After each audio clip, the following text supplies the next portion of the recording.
the Bible. Is it hard to understand? When it comes to reading the Bible, the first thing that comes to mind is the fact that this is the Word of God. The seals have been broken, and the truth is here. And when we go throughout the scriptures, when we go throughout extra biblical records, we find that the language that God employed, that He used to create the heavens and the earth, was the Hebrew language. Christ said, I came for the lost sheep of the house of Israel. But yet no one, no religious leader, no religious church out there anywhere can now identify the 12 tribes of Israel. Can we? God is quite simple, but it seems as if man makes understanding Him hard. What are those mysteries? The truth of your book and the truth will make you free. The Hebrew and Bible Academy, you're invited.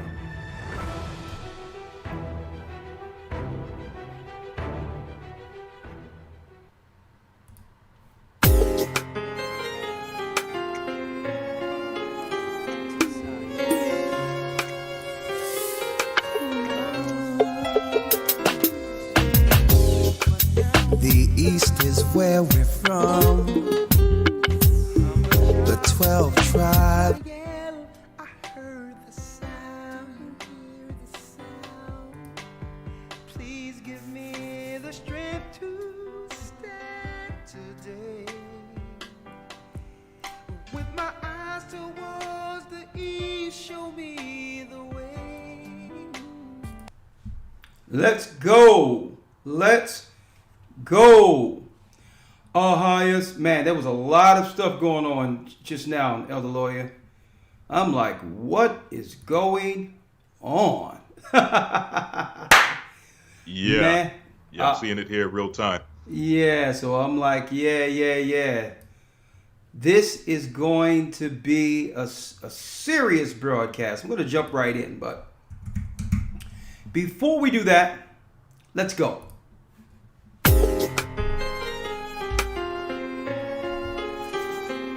Oh,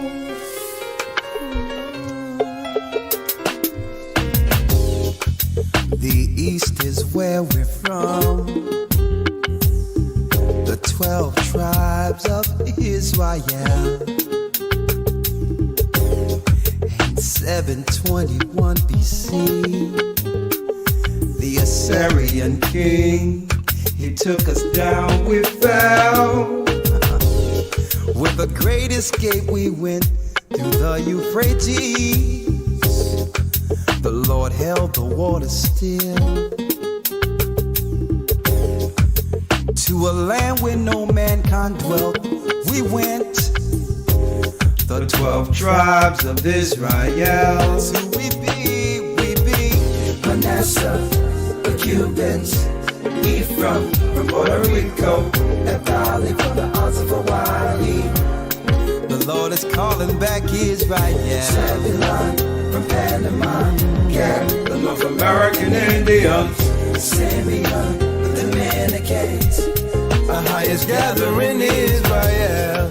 The Arabs and Africans told us at gunpoint. Together our wives and children then sold us. In the belly of these great ships we traveled in fear. By the rivers of Babylon we found our brothers here. A higher gatherer us in Colombia. Reuben from Australia. Issachar, the Mexicans. A highest gathering Israel. The Negroes, Benjamin the West Indians, Levi, the Haitians. What? The highest gathering Israel.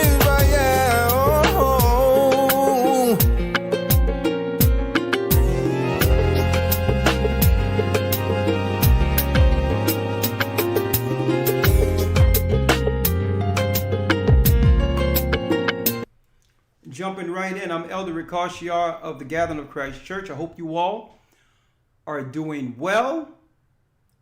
Shalom to my brothers and sisters throughout the four corners of the earth, to the Jew first, the Israelite, and also to the Gentiles. That's right, Gathered of Christ Church here live, and yes, the lines will be soon open. 515-605-9327. You know why? Because I'm starting to really understand that the majority of the population has no idea what's actually going on concerning war. We went from one level of war to the other. It seems like whatever's going on in the Ukraine cured the cold, right? Who's pulling these strings, and is there a real war outside of the war on Israelites in the inner city? And now that I'm looking, let me tell you folks, I don't think a lot of brothers and sisters out there know about the term or have looked into the terms of false flags, misdirection, bait and switch. It seems as if every war takes initiative over the war that has always been perpetrated against our people, the children of Israel, throughout history. And it doesn't matter if it's Ukraine, Russia, you can bet at the end of it, our people are being destroyed. World War I, World War II. And here it is, some people would think, viewing the Western world's narrative of those particular wars, that none of our people actually died at the hands of the enemies on either side.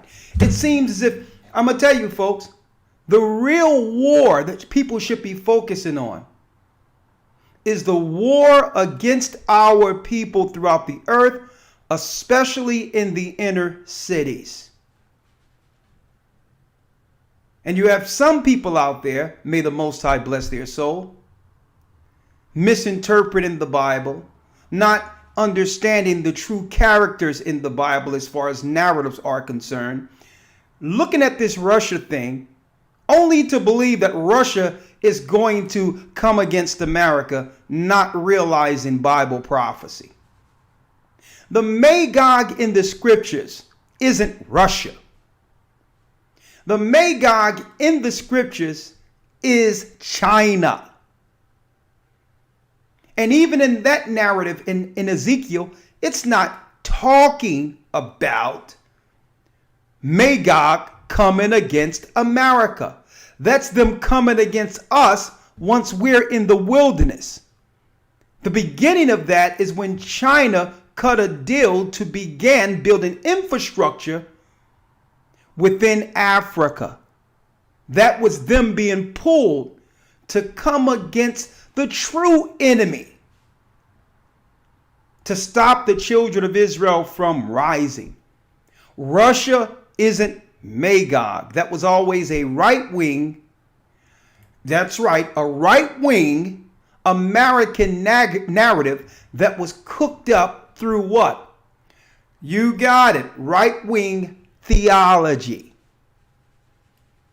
To sell the Cold War, to sell the scary Russia to Americans and all this other crap, and to demonize and criminalize people by calling them commies or communists when it's the enemy controlling both narratives.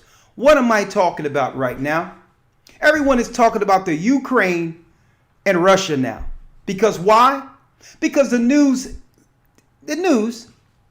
states that that's what our attention should be on.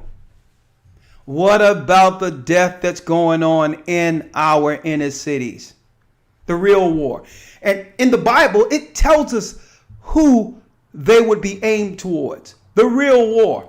Elder Lawyer, come on in real quick. Come on in, Elder Lawyer. Come on in. Yes, sir. I'm here. Elder, I am so tired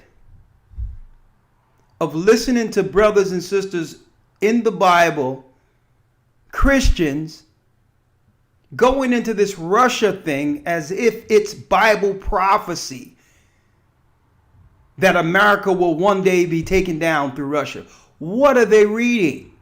When the real war since we fell has been against the children of Jacob. Our people, between the crosshairs, conspired against by all nations, including the Ukraine, including Russia. It trips me out. And this is what I'm going to ask you, Elder Lawyer.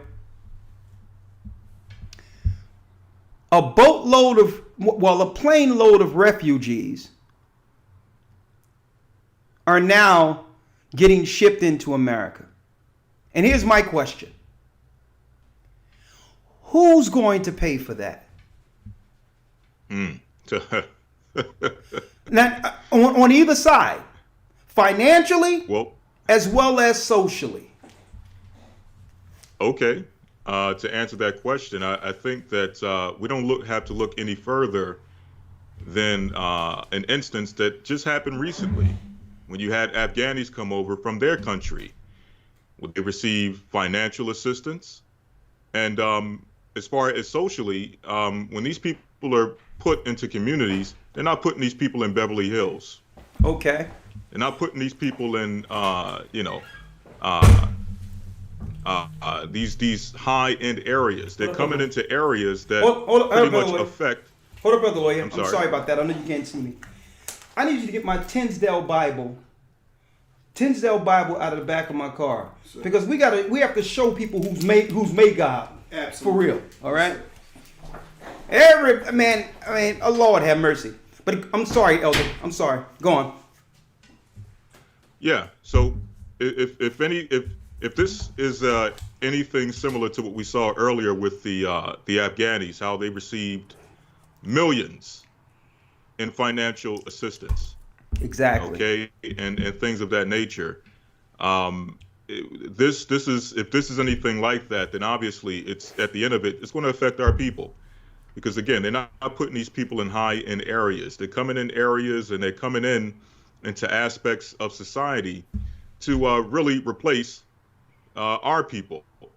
When I say replace our people, politically and otherwise. So that's my opinion. Listen, I don't mean to listen. No one loves war.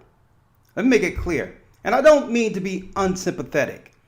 But brothers and sisters, if history have taught us anything, the Western world, Rome, the Western world in particular, have lied about every war historically. And at the end of it, it's our people paying at the end of it. It's always a switch and bait. It's always a false flag, a false narrative. And then the true objective is what are our people within the crosshairs at the end of the day. So I don't mean to feel unsympathetic. I don't believe anyone should die in war. But war, it seems to me, war is more a political tool than anything to move agendas against our people, to progress those. I need you to get Magog out of here real quick. You will see in Ezekiel. Ezekiel 30, I think 38, 37, both of those I think is highlighted. We're gonna set that record straight too. But now, Elder Lawyer, I asked a question, and we're gonna deal with the financial piece. None of us are working. The blood, sweat, and tears it took to build this country, slave labor. Then on top of the slave labor, we're working and have to pay taxes. Sometimes in America, 35%, 40% in some cases. All right, if you are an individual, single, filing your taxes, taking almost half your money. Now, if they told us that our tax dollars was going towards Afghani refugees and Ukrainian refugees, what do you think our answer would be? Hades to the no. Have our money go to our people who are suffering in these communities, so we can train up our people in the ways of the Almighty. Our money should be going against some of the agendas that are destroying our communities, the drugs and otherwise. We should be able to systematically put our money in places, our taxes, that benefits our people at the least. Let alone, we're not going to talk about reparations, how Japan received reparations. The Jewish people still are receiving monies from World War I, World War II. So we're not even talking about what? We're not even talking about reparations. How can they redirect our hard tax money towards Ukrainians to only come in and finish and stress our people more than we're stressed already, because they're not being moved into the suburbs.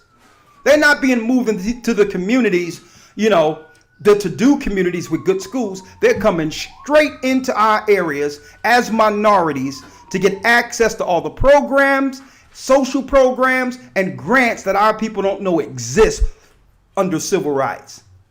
So I'm tired of this, because this is the real war, folks.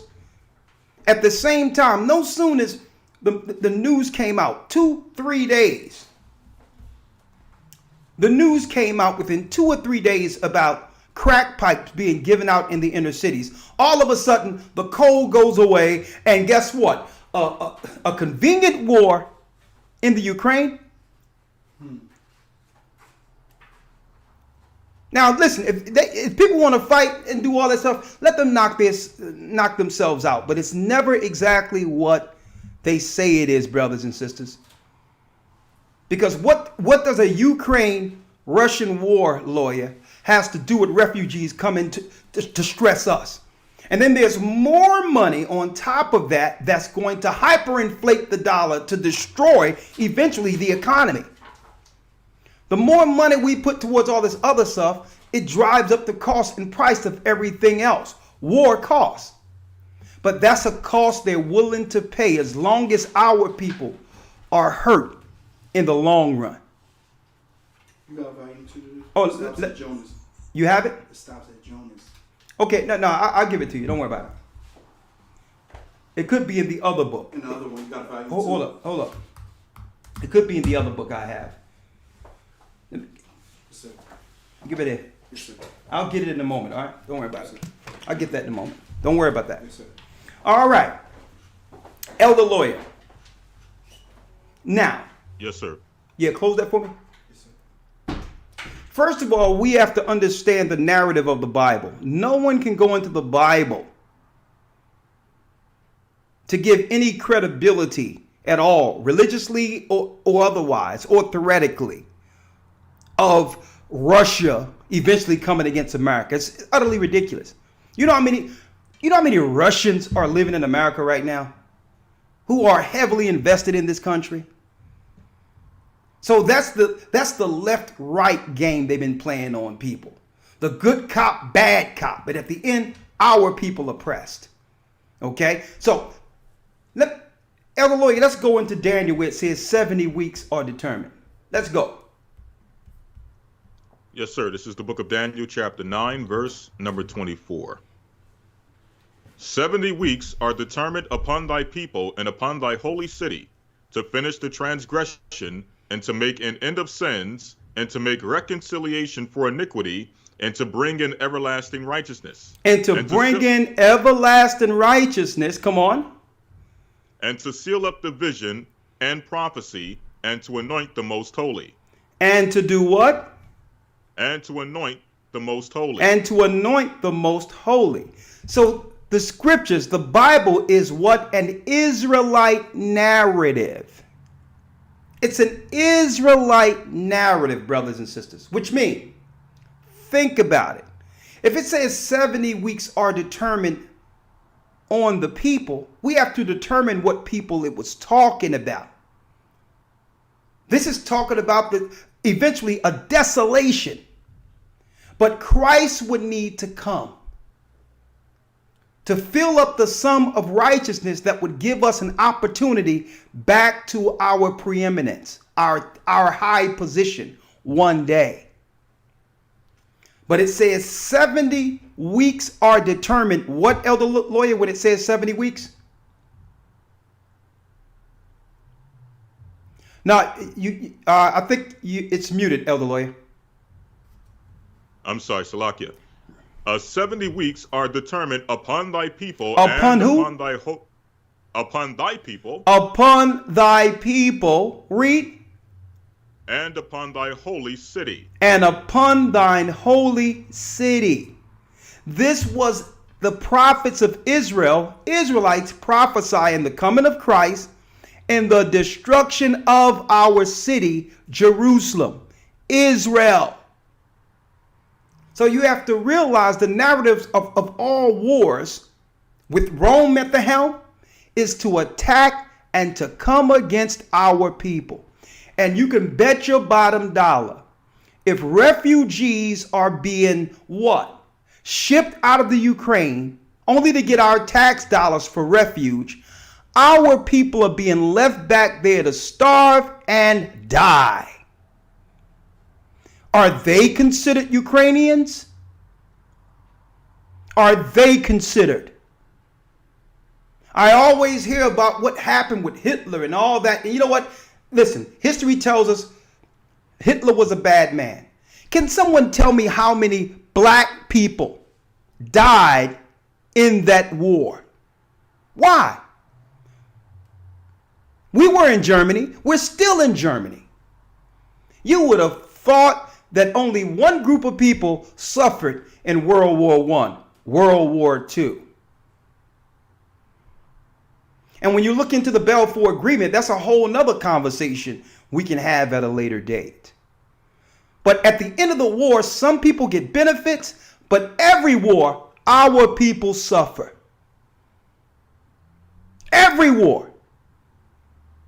And we just sit back and buy their narratives, not realizing that the Bible tells us that it's the nations in every war planning to destroy us in remote areas while they're killing us in the inner city. I don't want to hear about no war when anytime the government can legally pass out drug paraphernalia in our communities and going to talk about another war. Is that not war? Is that not war? What's a safe way and a clean way of killing yourself with drugs? Folks, wake up. We went from one campaign to the next, stressing, aiming towards killing our people. And I don't want to hear about no war outside of the Bible's narrative of war. The Bible narrative, because the people that comes over there from the Ukraine automatically straight off of the boat, straight off of the ship, has a what? Higher social standing than our people who built this country the day they step off what? The plane. The day these Ukrainians step off the plane, they're automatically what? Propped up over our people who built the country.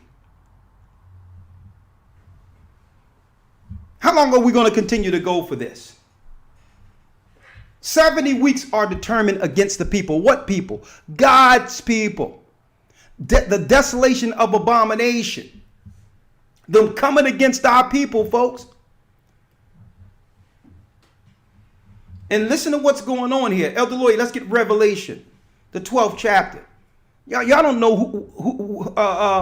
who the real war is fought against. When it says, let me read it real quick. Let me read it real quick, because many brothers and sisters out there are misinterpreting this chapter, these scriptures.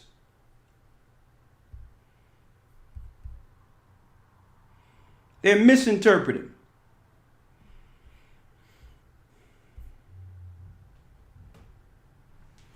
When you read the prophecy of Gog and Magog in Ezekiel 38, 36, 38, and it says, the word of the Lord came unto me, saying, Son of man, set thy face against Gog, the land of Magog, and the chief prince of Meshach and Tubal, and prophesy against him. When you look in all the ancient Bibles, folks, that's China. It says China there. It's not talking about Russia. If you were in our lesson last Sunday, finding Edom. Who is Edom? It was broken down that Esau came from Mount Seir. It was Zepho.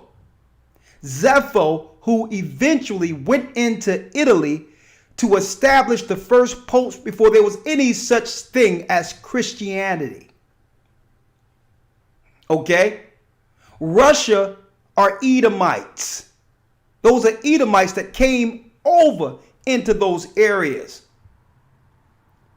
Came over into Europe, Asia Minor. Then later, and then later, who? The Agagites.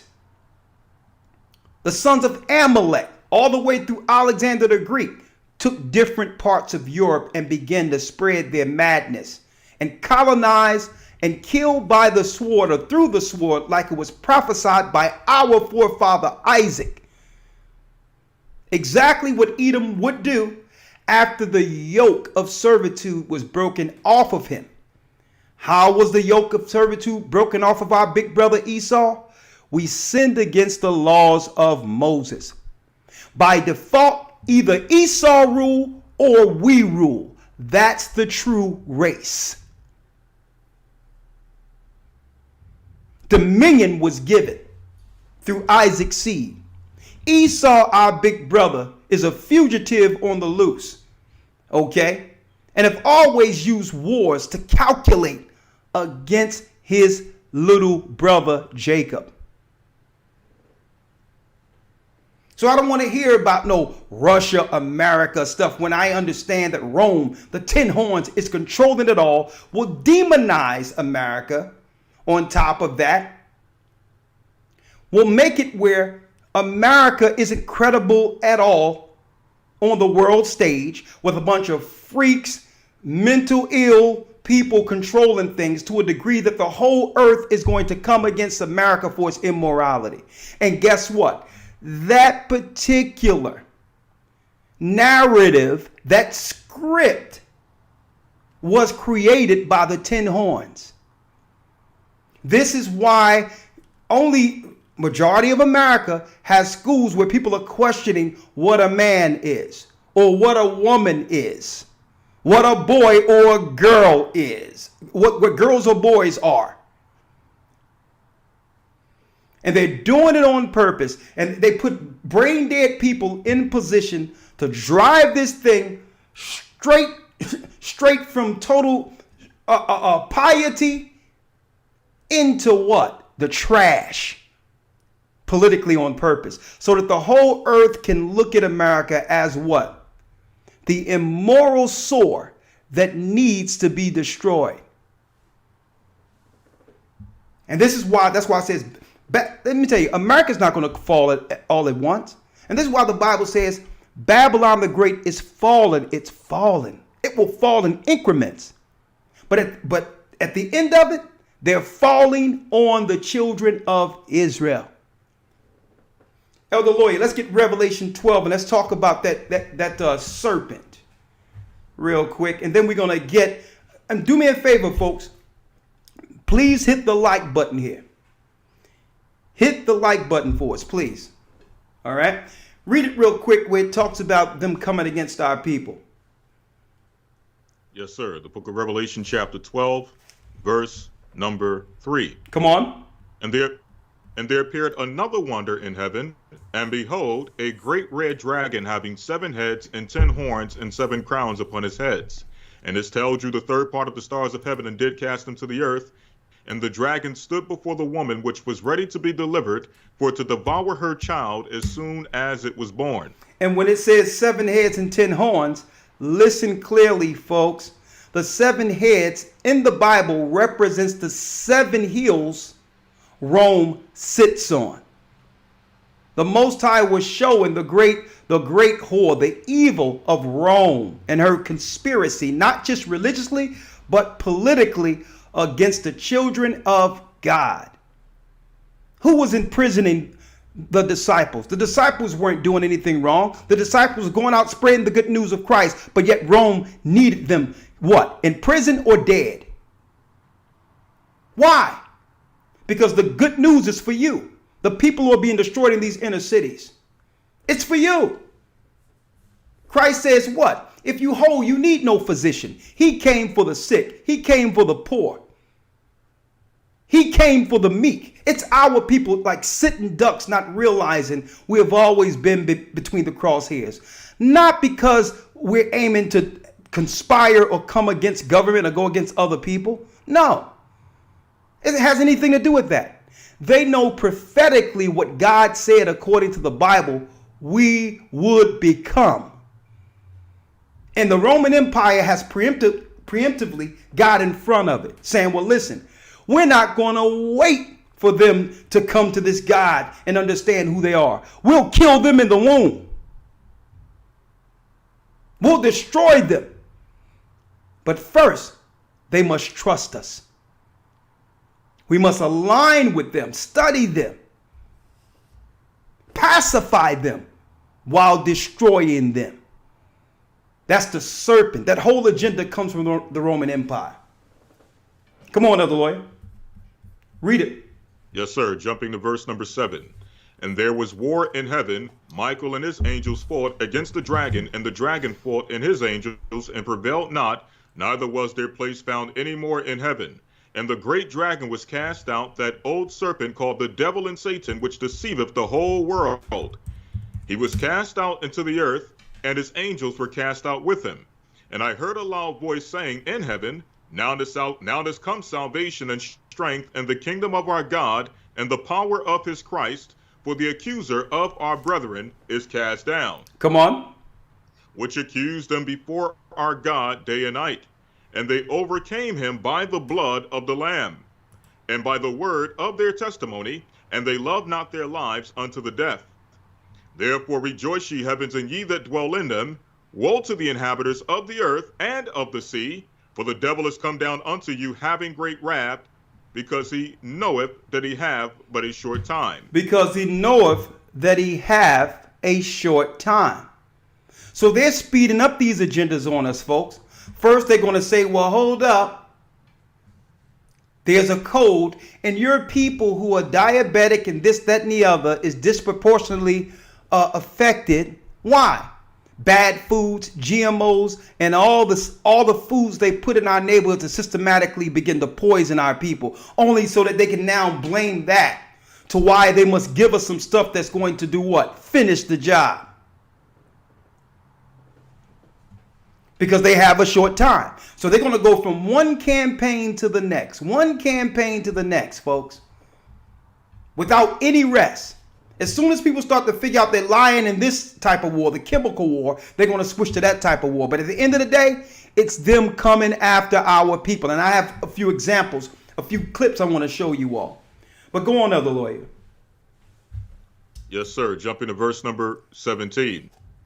And the dragon was wroth with the woman, and went to make war with the remnant of her seed. Hold up, with who? With who? With the remnant of her seed. Hold up. With America.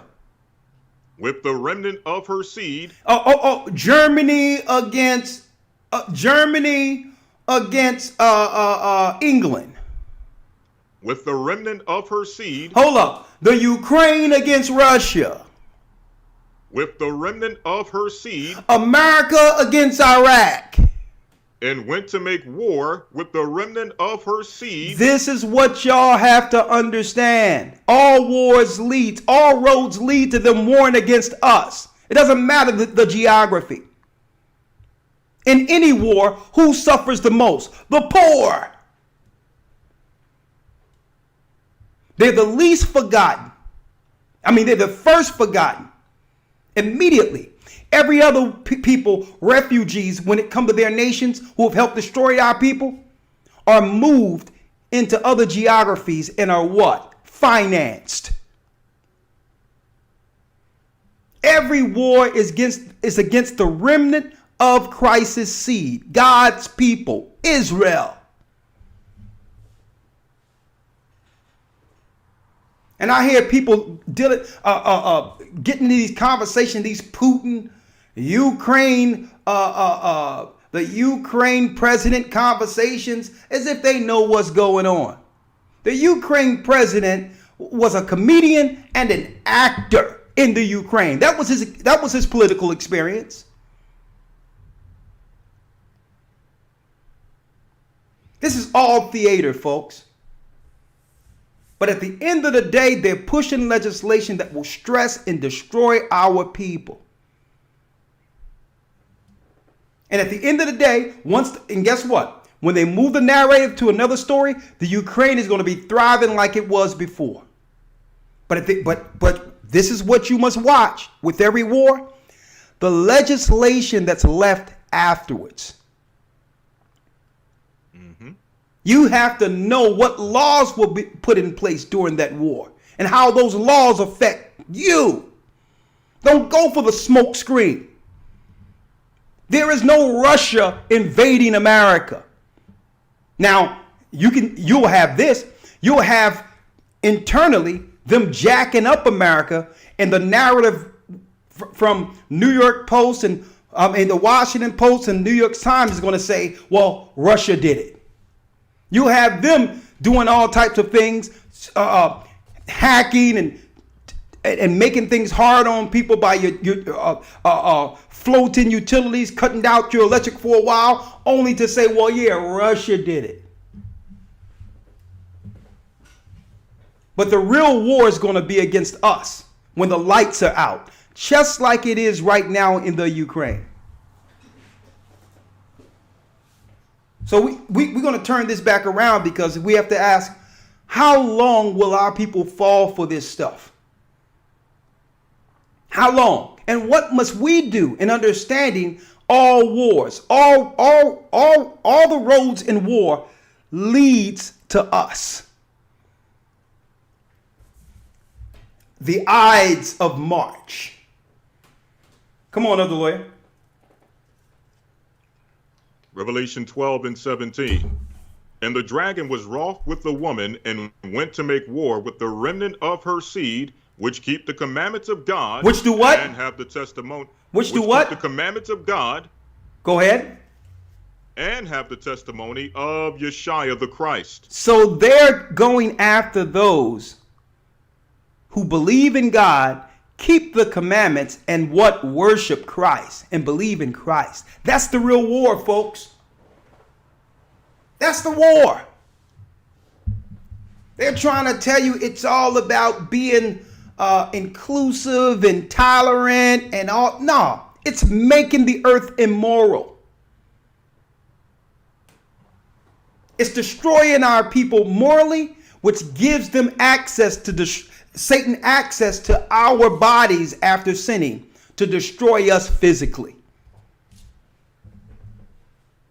Their real war is after those who would keep the commandments and have the testimony of Christ. But it tells us the earth helped the woman. What's the earth? The information that came from the Qumran caves, like the Book of Enoch, the Book of Jasher, different literature that was hid by the Roman Empire.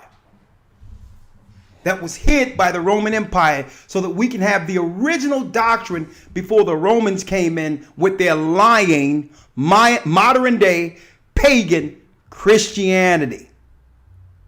Come on, other lawyer. Yes, sir. Revelation 12:17. And the dragon was wroth with the woman and went to make war with the remnant of her seed, which keep the commandments of God and have the testimony of Yeshua the Christ. And have the testimony of Yeshua the Christ. Read on. That's it. That's the last verse. I need you to go back to where it says like a flood after the woman. Yes, sir. I'll start at verse number 15. And the serpent cast out of his mouth water as a flood after the woman, that he might cause her to be carried away of the flood. That he may that she'll be carried away from the what? That he might cause her to be carried away of the flood. Of the flood. So this is what's going on. They find out where our people are in number, in groups. And they begin to send missionaries, so-called health care and water to help the underprivileged, only to rape, rob, pillage, and demoralize every place our people are. That's their plan, claiming they're coming in for philanthropy or to help the underprivileged who are diseased. Who diseased us? Huh? To help those who are starving. Well, who deprived us? What happened to our land? What happened to our good water that you poisoned? So the Bible teaches us that this is a conspiracy of biblical proportions, concocted by who? Esau and the 10 horns, who was Europe. Okay, Russia is just one of the many who are working in collusion with the Roman Empire. At the end of the day, the 10 horns will stand.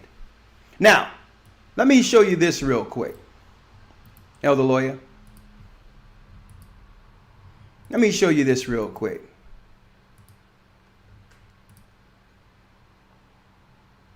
One moment.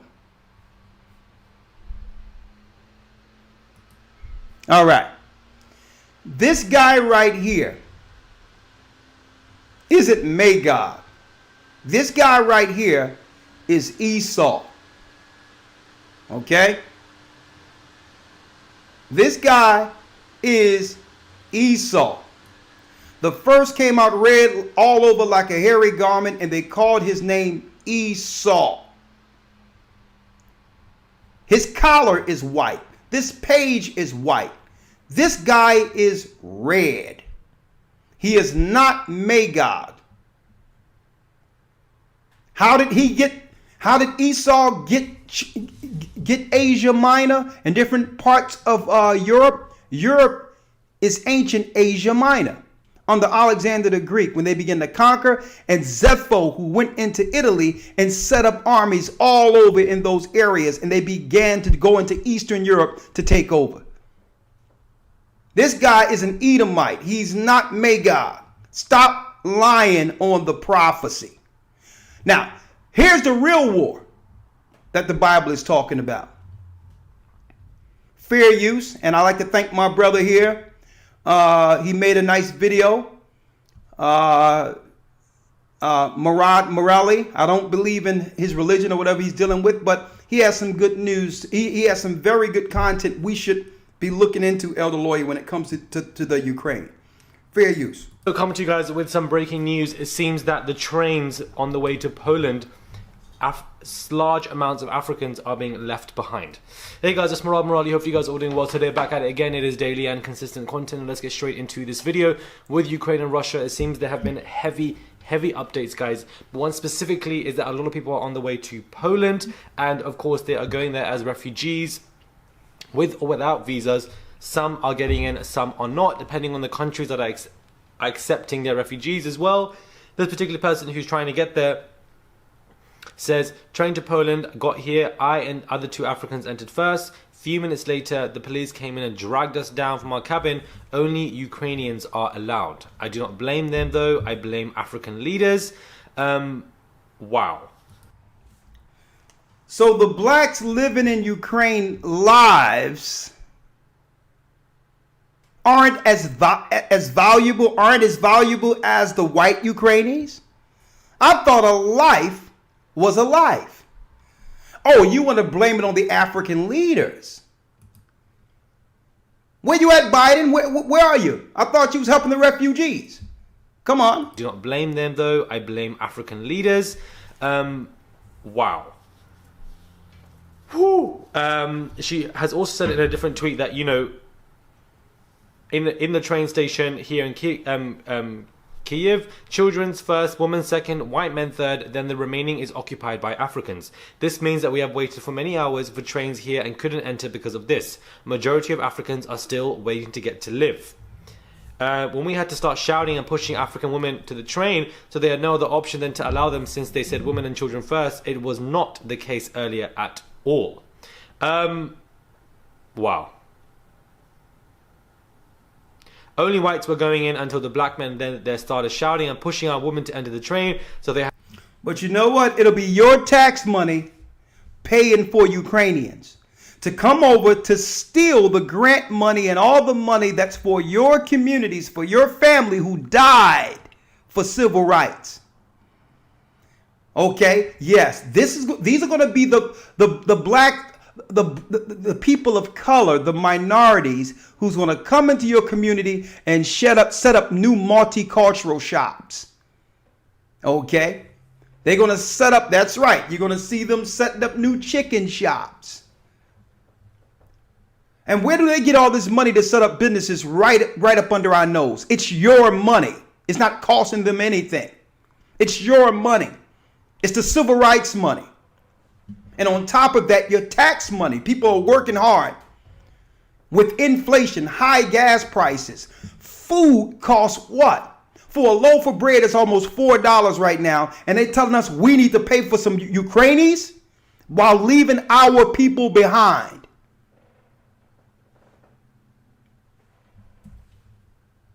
Had no option then to allow them. So, it really shows you when the going gets tough and when situations like this matter, only certain amount of people matter. And that's what I think is insane, that there actually is racism going on whilst your country is being invaded. You don't. And that's another word we need to get rid of. Racism going on. That's too ambiguous.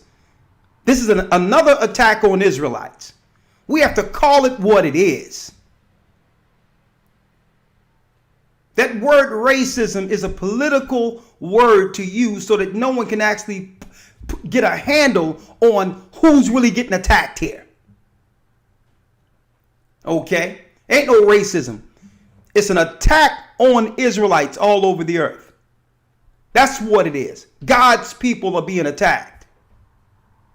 You don't want to save every single individual person. You just want to save yourself or your people. And I think stuff like that, guys, is disgusting, and it's happening. This person is documenting it, and it's just insane.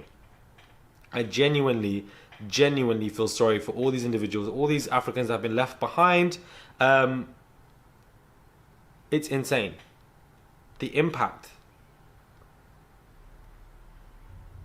Nigerians have trekked for hours to the borders of Poland. She continues to say, somebody else says, they're not letting Africans in. Some said we don't know if it's about racism or not, but the parents are claiming the Nigerian embassy in Poland should have informed the government there so they can approve the arrival of Nigerians. Insane. Country, Nigeria and stuff like that. But there's also a lot of racism in the Eastern European world, guys. And when the going gets tough, like the fact that there's an order of, like, of course, children and mothers should go first, but apart from that, there shouldn't be no order. There should not be white men next and then African men. Hey, folks, let me tell you something. I have footage, brothers and sisters, of news circulation creating stories over there. That's the most I can say right now. I'll deal with that on Patreon this coming Friday because I need to respect the guidelines here. Folks, it's never what they're telling you. But at the end of it, it's our people suffering. And you know what?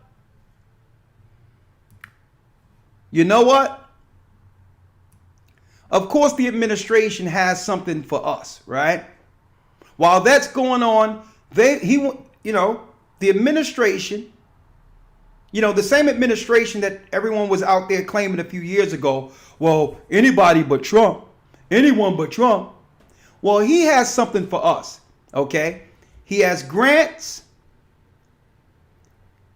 He have nice places to stay for Ukrainian refugees who are going to have jobs and all that over here, okay? Who's going to be in a position to usurp you. But the guy, that's right, the guy that we all love didn't forget us. He didn't forget these Israelites in the inner cities. Hey, he definitely didn't. He did not forget us, huh? Let's see what he had for us right here. Huh? Let's see what he have for us. So every Tuesday and Friday in Hollywood, they have a Catholic church that gives this stuff out. This is what we living at, y'all, and this is what the government's doing. Joe Biden said he spent $60 million on paraphernalia. So listen, so no one can say that Biden didn't give us reparations. He put $60 million into paraphernalia for us. So he can, match the 60 to 80 million he gave Asians for Asian hate a few months after being elected, just gave them money. But no, he gave us 60 million in paraphernalia. Let's see our reparations. For drugs. And this is what it looks like. It says being alive. This is a meth pipe. Yep. Right here with this bubble thing. I guess you put the meth in there. Mm-hmm. This is a crack pipe. Yep. Okay. These are all instructions on how to overdose treatment and education. This is the needle in here. I'm not going to open this out. That's for heroin? Yes, for heroin. It has the alcohol pads. That's a real needle? It's a needle in there. Oh my God. And these things are like a black and mild filter that you put on the crack pipe so you don't think no one's saliva, so you don't get sick, and you can do your drugs. And so this is so they like if you're gonna do drugs, we're gonna give it to you so that you can do it the proper way without getting sick. Because we're not stopping it. We're not going to stop it. Exactly. This is letting you know that it's going to be here. This is what they. Oh, Elder Lawyer, how you like those reparations? What you think? Monkey bites. Get him. Get him. Hold on. What you think, Elder Lawyer? What do you think about those reparations? Well, I think rather than what I think, it's what do they think of us? What do they think? To believe that this somehow, some way is some form of, what do they call it, a fight against racial injustice or some type of funds to stop racial injustice against us. What do they think of us to believe that this somehow helps our community? It's a crying shame. $60 million. Now, this is, don't forget the tens of millions they gave the Asians 3 months after Biden was elected. After he told Ice Cube he could do nothing, he wasn't even going to speak to Ice Cube until after the election. Right? Give tens of million dollars to what? To Asians for Asian hate, while our people chest was marching under the death of George Floyd. And that thing got a lot of smoke in it and a lot of misdirection in it too, in and of itself. But wouldn't you think that the first finances would go towards the people hate was executed against in an election that led to Biden being voted president? Don't forget, he was voted on the premise of being less racist compared to Trump. That's what he was running on. I'm not Trump. I'm less racist. And the first thing he did was finance the Chinese. And then on top of that, our people suffering all in the communities doing so-called the cold. And at the same time,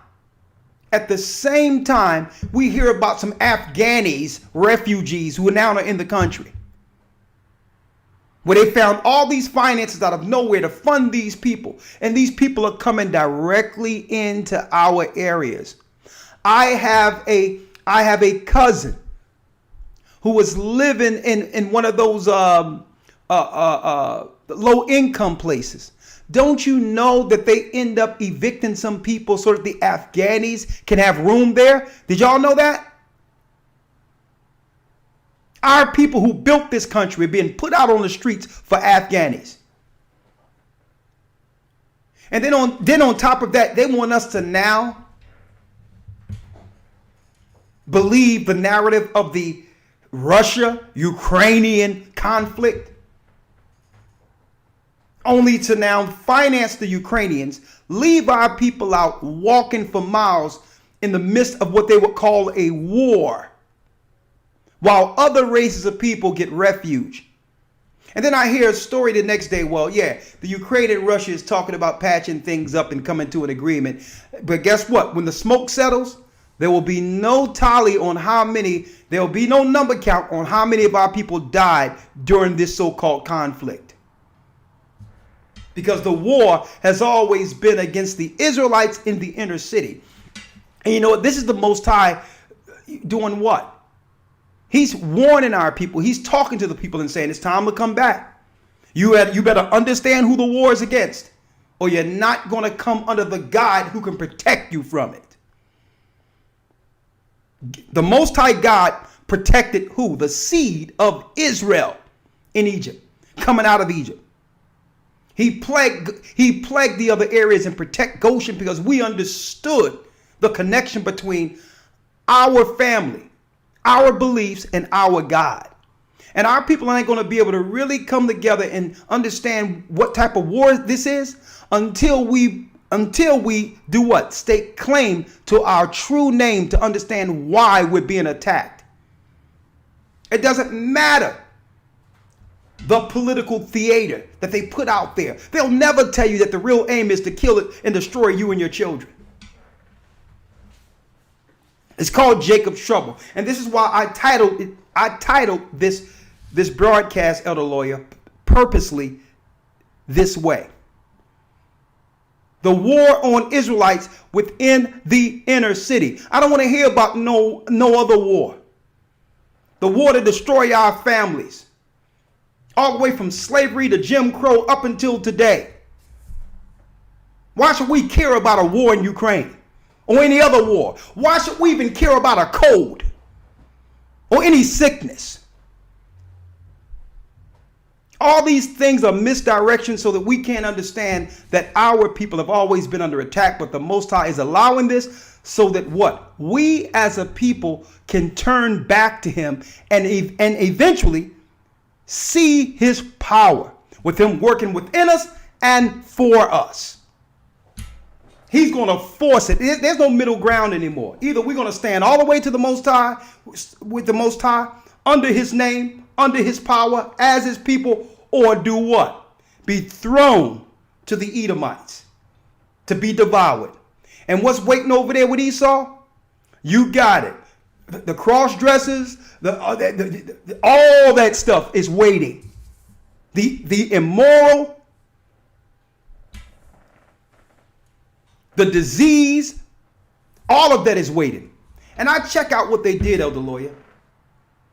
They took all the misfits that couldn't make it within their communities and put them over programs within our communities. All the misfits that couldn't do anything amongst their own people are being pushed amongst us as leaders. And we sit back and allow it to happen. We sit back and allow them to do what? Align their causes with us. Oh yeah, well I'm a boy in a girl's body and I'm a girl in a boy's body, but I've been oppressed just like blacks. And these are the people that, you know what, they look at them and say, okay, these people are social grenades. They cannot be utilized or they'll destroy our community, but we can use them as social grenades. Dress them up a little bit, give them a little education, and put them over a program in the black and Hispanic communities and let them implode those communities. Social grenades. And it's time that we start taking a stand with, taking a hard line and calling a spade and dealing with things according to the Bible and say right is right, wrong is wrong, and we're going to now start making our moves on who we will associate ourselves with based on behavior and morality first.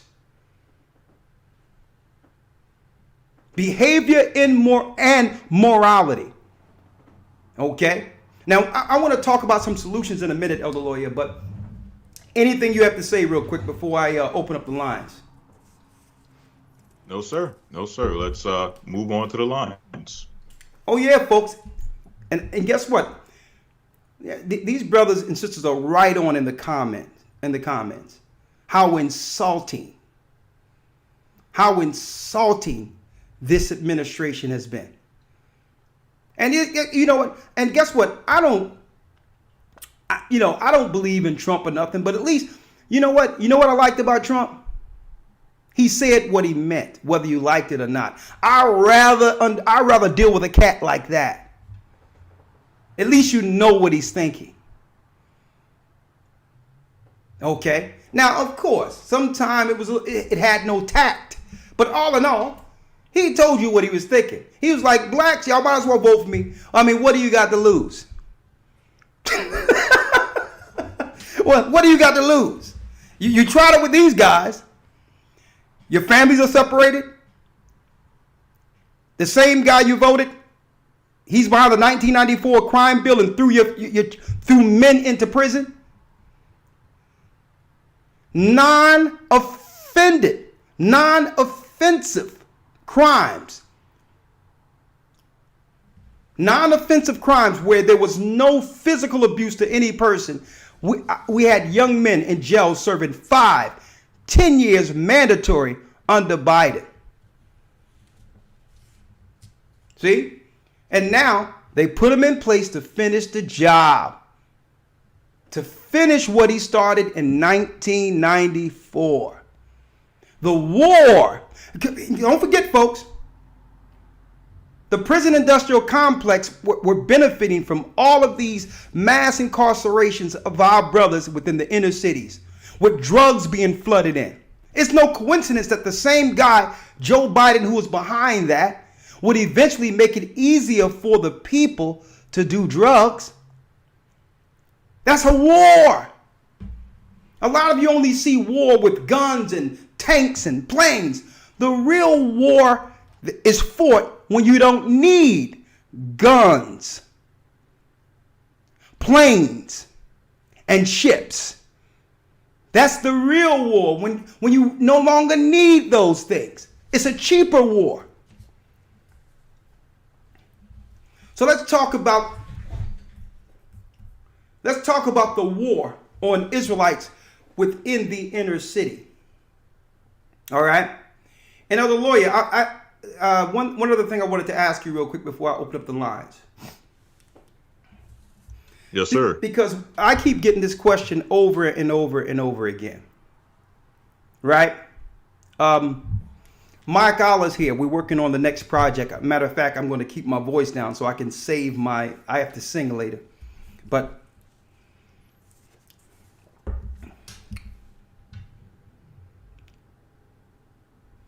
is it possible, speaking of attacks on Israelites in the inner city, just your opinion, and then you can give the biblical answer if you would like. But let's start with your opinion.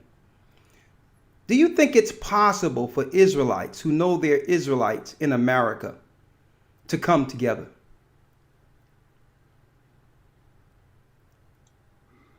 My personal opinion, no. Absolutely not. Now, some on the outside would ask why. They would look from an outside perspective and say, well, listen, all of you believe in the law, statutes, and commandments. You all believe that we're the Israelites that was prophesied out of Deuteronomy 28 and 68 who would come over as a cursed enslaved ships. You all believe, according to Christ, that Christ said that we would fall by the edge of the sword and be led away captive into all nations. You all share a lot of the same history books, and you all have the same idea concerning the enemy who are destroying you. Why can't y'all come together based on all the areas you agree? Well, my response would be, we had that information coming out of Egypt in the wilderness. And even during that time, Israel was not 100% united. There was division in the wilderness. I would go as far as to say that there's never been a time in which the nation of Israel has been 100% united. If you want to go, fast forwarding to the time of Solomon and his sin, which led to the split of the kingdom, which led to civil wars between the northern and southern kingdom. If you want to move forward to the time of Christ, where during his time there was division. And even Christ himself, when he came with great miracles, great power, great teaching, a powerful ministry, the greatest ministry to ever hit the face of the earth, when he came, it still did not unite the whole nation of Israel at that time. So if Christ himself, the Savior, the creator of all things visible and invisible, during his earthly ministry could not unite the whole nation of Israel under his teaching. The question is, who are we? Well, I thought about it. I thought about it, Elder Lawyer. There's always this hopeful spirit that's in those who love God and love God's people, in hope that we can all come together. I thought about what that would be like.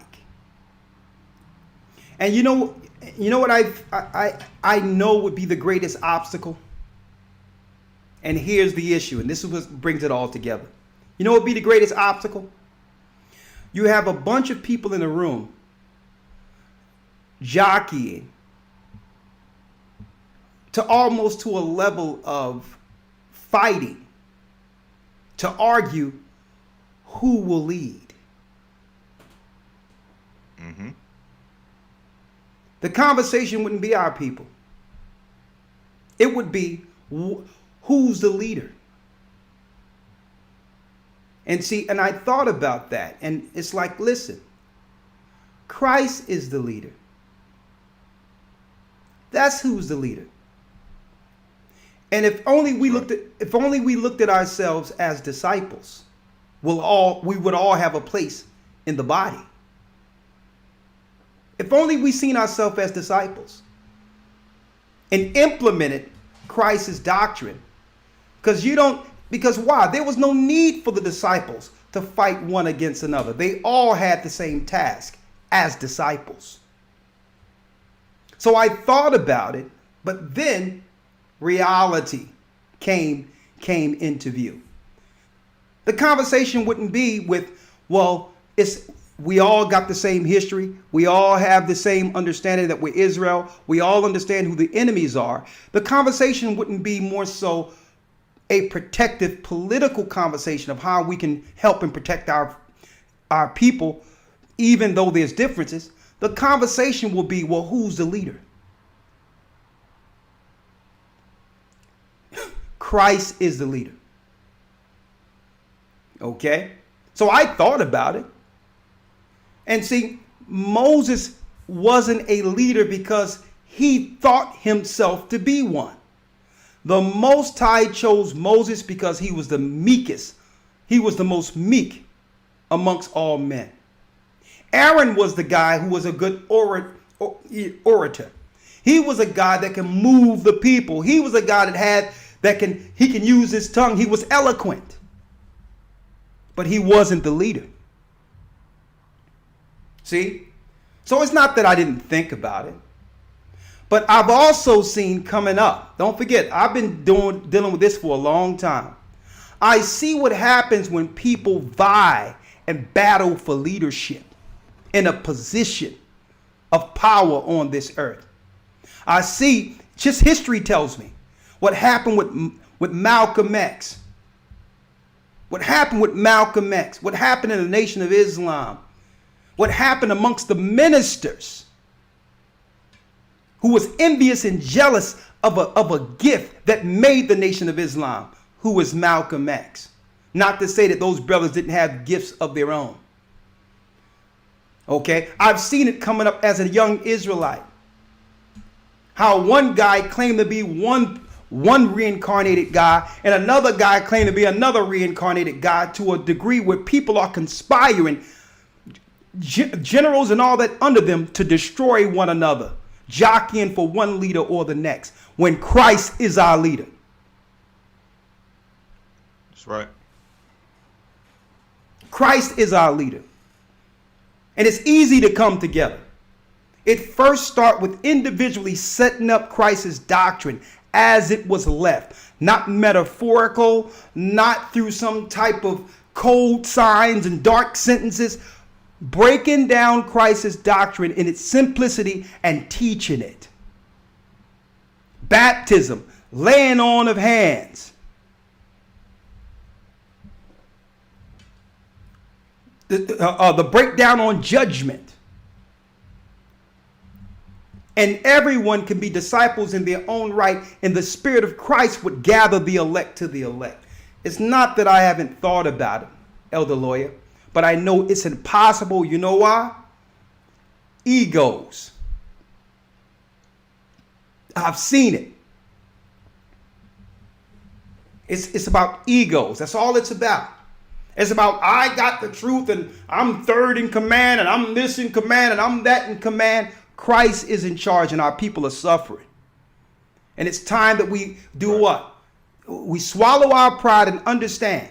And it's like we're fighting over who's going to lead more slaves. If we're under Christ, we're all free.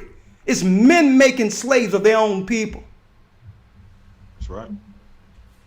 So we can't talk about the war on Israelites and not talk about the war that happens once we find out we're Israelites.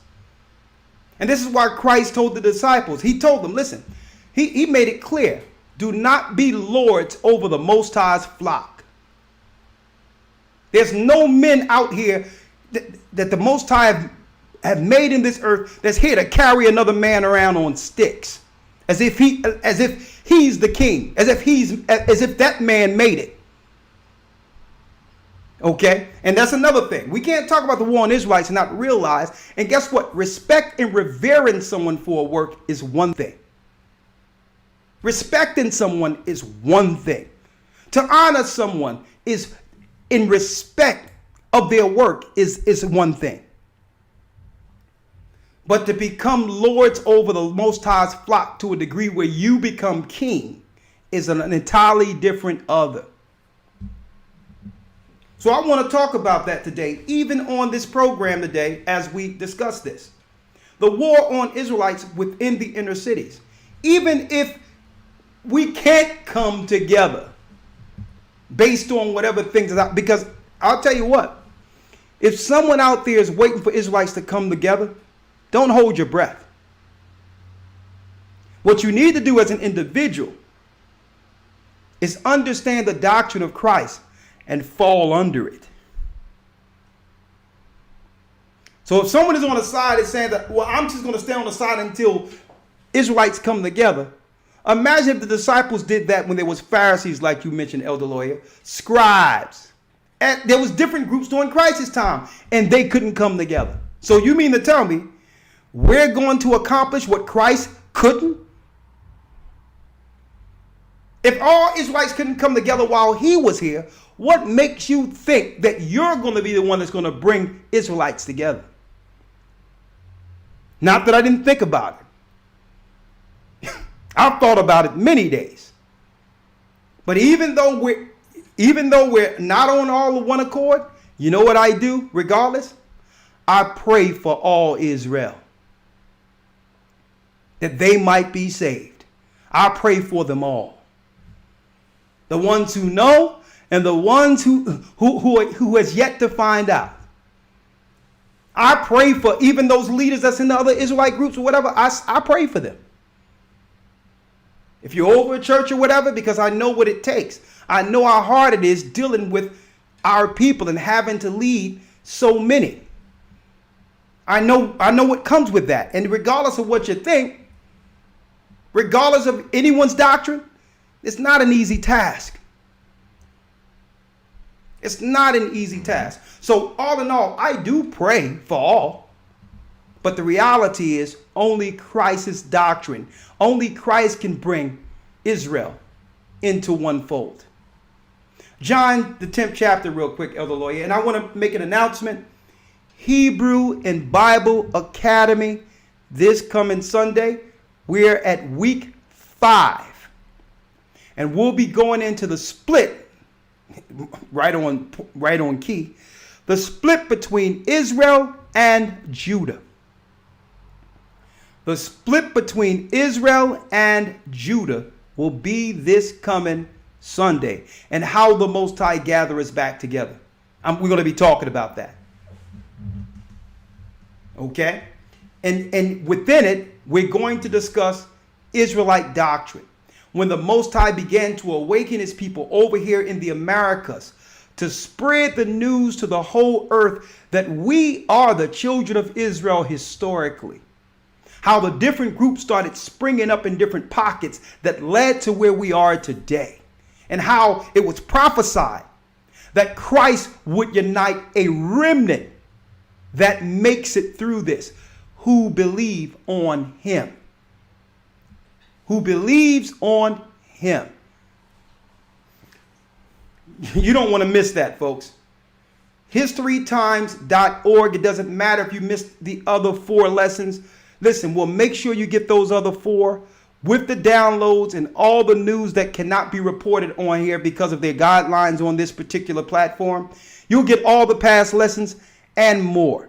And we're going to give you access to be able to download it and have that information for your archives to study in the future. Even if one day you're not a part of the academy, you can pull the details up. You can pull the information up and have it for yourself.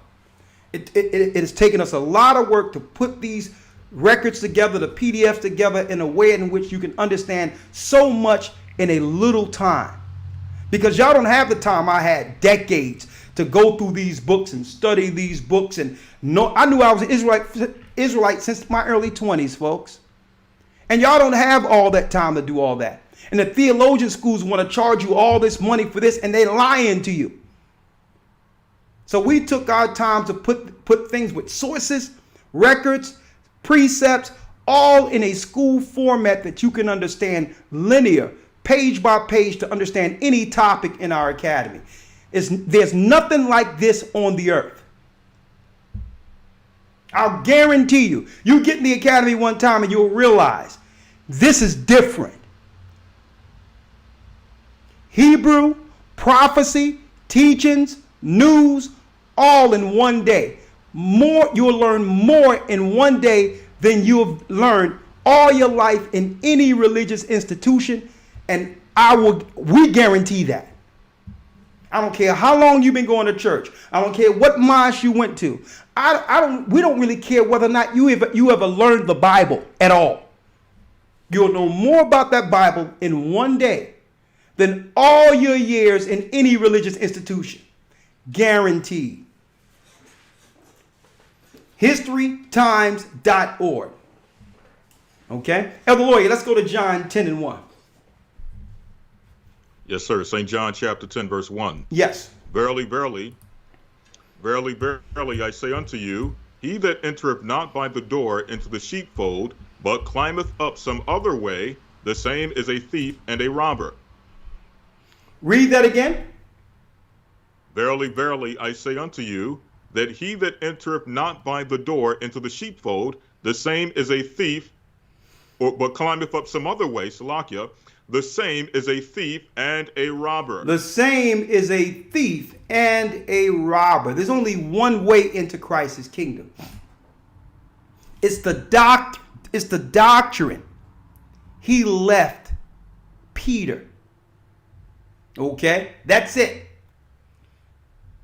That was the doctrine that was actually taught throughout the earth that have led us to this truth. The doctrine that Paul taught. That's right. All of that was delivered in essence through who? Peter first. All of that was Peter first. And it's the doctrine he left that Christ left him. You knowing you're an Israelite isn't a doctrine. That's history. You've just awakened to the party. You understand there's a war against you and your soul. You are an Israelite. Guess what? Welcome to the party. That's not the doctrine. That's not the truth. Christ is the truth. That's right. So if you think you made it just because you know a few laws and know you were Israelites, the Pharisees had at least that. And they rejected Christ. There's manifold understanding well beyond us knowing we're Israelites. And Christ is at the door. Okay, he says, you try to come in any other way, you are a thief and a robber. Read. Yes, sir. If I can mention real quick off that point, Elder, I think that's the key. The key is that when we awaken to the idea that we're Israelites, many brothers and sisters believe that that is the truth. That is the doctrine. And what it does is it sets in this idea of simply dealing with nationalism. And through nationalism, we think that just because we all know that we're Israelites, irregardless of what we believe, that we can all just simply unite. Well, the question is, what if that's not the mission of Christ? What if it's not the mission of Christ that we all just come together and unite under Israel? What if Christ's mission is that we must unite under him and come together under him and accept him? Exactly. Because, like I said, the last thing that I would ever want to be a part of is an argument in a room of people claiming, well, who's going to lead? Who's the elected to? Who's elected in this earth to lead the oppressed?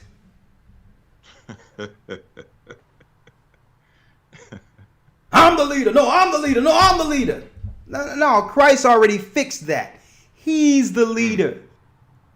That's right. He's the leader. And the truth frees the oppressed. And usually what people want to get in position so that they can become the oppressors.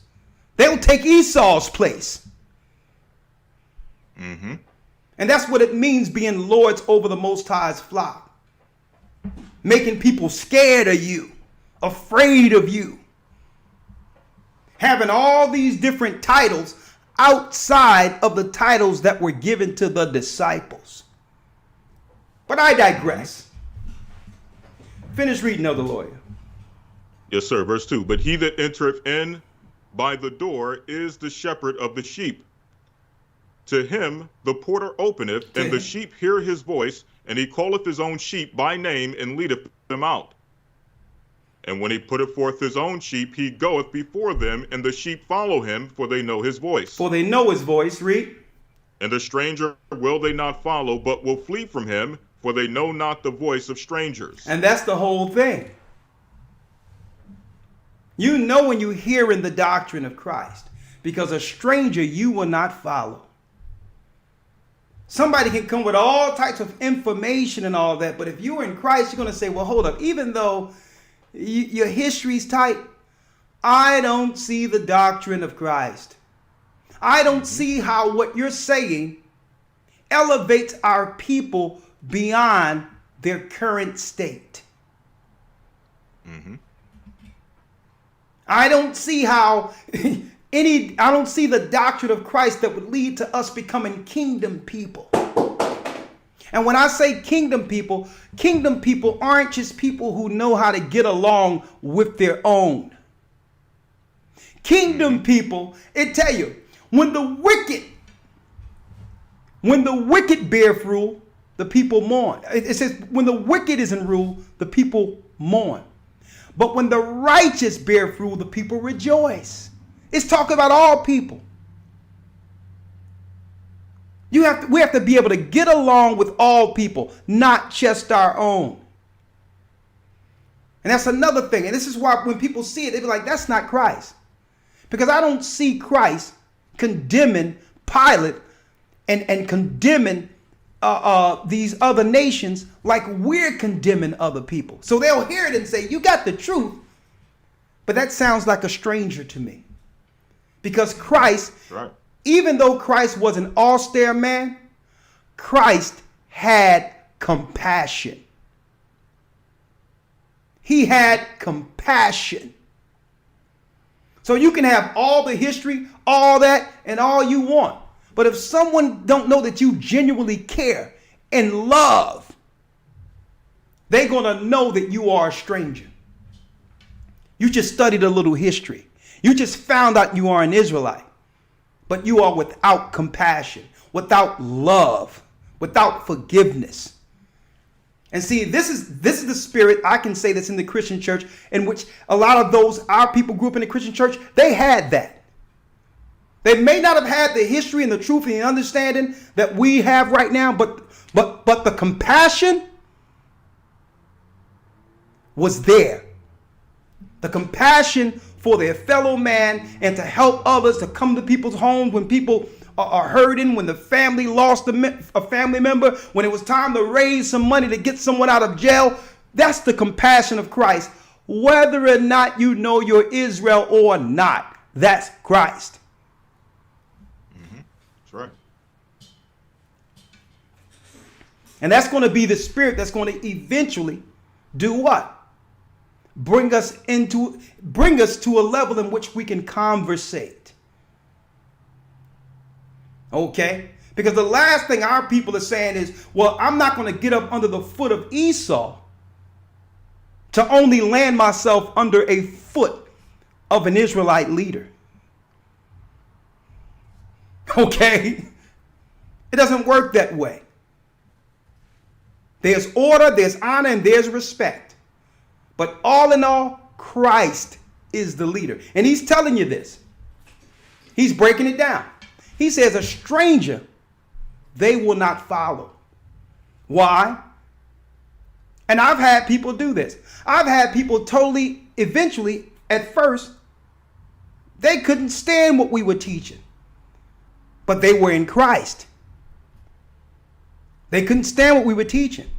But they had tenets of Christ within them. They understood, based on their studies, they understood the nature of Christ according to the word. Initially they didn't like what we were teaching.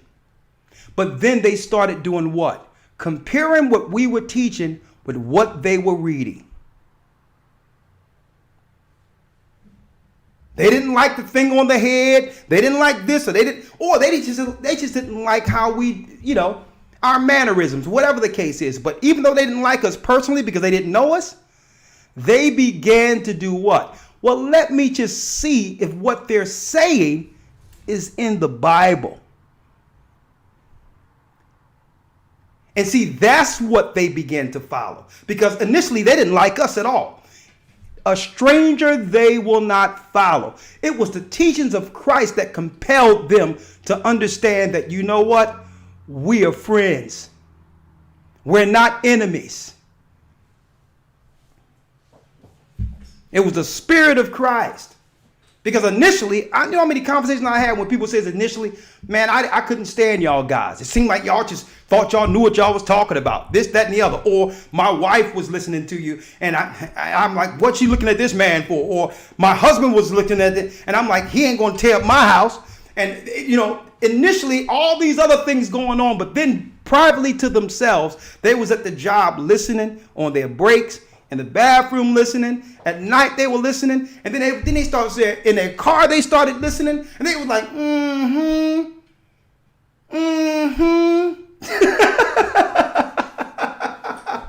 It's always got, it's like, why I couldn't see this at first? But because Christ tell you, a stranger you will not follow. It's right to be skeptical initially after what our people have gone through. I don't think something was wrong with our people who wasn't skeptical. Every time we get into something, it's only to get disappointed. So listen, but a stranger, it says a stranger you will not follow. Because why? You know what to expect within the doctrine of Christ. And it starts with how you're treated by other people, how people communicate with one another. And you'll know if that passion is the passion of caring or there's something else. Finish reading, Elder Lawyer. Yes, sir. Verse number 6. This parable Yeshua spake unto them, but they understood not what things they were he spake unto them. Then said Yeshua unto them again, Verily, verily, I say unto you, I am the door of the sheep. Whoa! So, hey, that's how it goes down. When somebody comes, I'm a leader. I'm this and I'm this. I'm third in command. I'm 16 and I'm from the heavens. Christ says what? Verily, verily, I say unto you, I am the door of the sheep. Oh no, brother! I've been reincarnated 5 times, and yeah, I'm Paul. I've been reincarnated, and I'm David. And if you can receive it,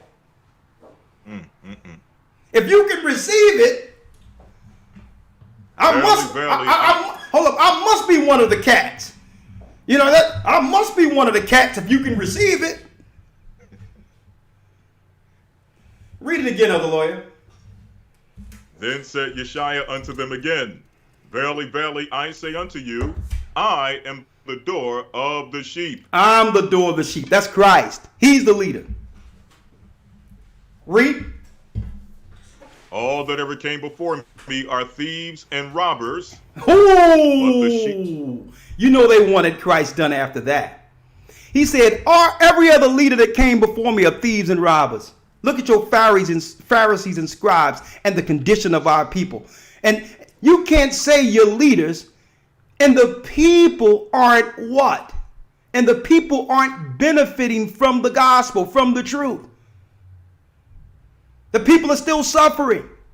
What are you doing to heal those you're shepherding? He says, everybody that came before you was thieves and robbers.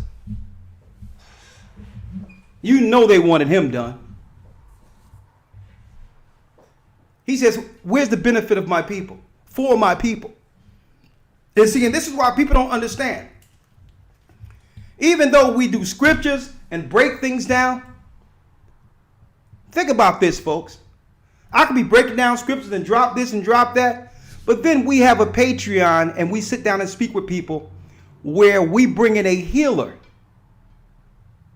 Dr. Truman and his family, every other week or every other month or once a month, to tell people what are the natural ways of getting their bodies together according to the herbs the Most High gave Adam from the beginning. I have no vested interest in that. And guess what? I'm talking about personally. Okay? When I say personally or anything, Truman will tell you, he don't give me anything. Whatever he get for helping people, that's his ministry. He'll tell you. He don't have a conversation with me and then it's like after that, and I'm on a conversation, yeah, how many people called? Yeah, how much you get on that? Can I? No, he'll tell you that. That not once have I ever called him for a dime. As a matter of fact, when I called him, it's to actually send money to him to send me herbs or for my family. Because why? Our people are suffering.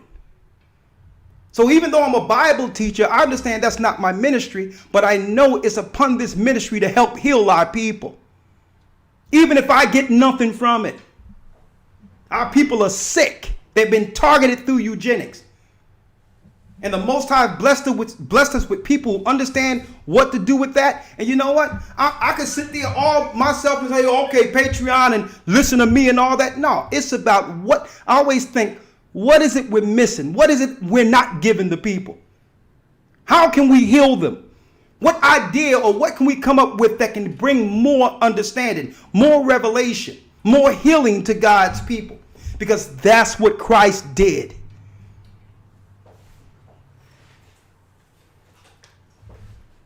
And that's what it's really about, brothers and sisters. There's a war on Israelites. And our people don't even know that they're between the crosshairs.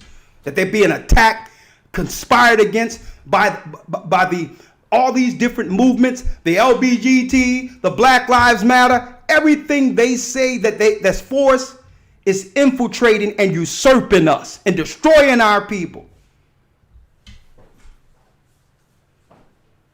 Read that last piece of the Lord. St. John chapter 10, verse number 8. All that ever came before me are thieves and robbers, but the sheep did not hear them. But the sheep did not hear them. But the sheep did not hear them. Eventually, when Christ came on the scene, when John came baptizing, that was something different altogether. The people began to follow the righteous path. The same path that would lead to our people in America, spread throughout the earth. That's right. It was that doctrine under John, then Christ, that have led to the awakening you all are witnessing in the earth today. It wasn't the doctrine of the Pharisees and scribes just knowing the law. That wasn't the doctrine that would lead us to remembering Zion, knowing that we were Israelites. Mm-hmm. Anything else on that, Elder Lawyer? There's more. I mean, it's the whole chapter, but I guess people can read it in their own time. I need you to go to Isaiah where it says that we will ascribe the name of Israel.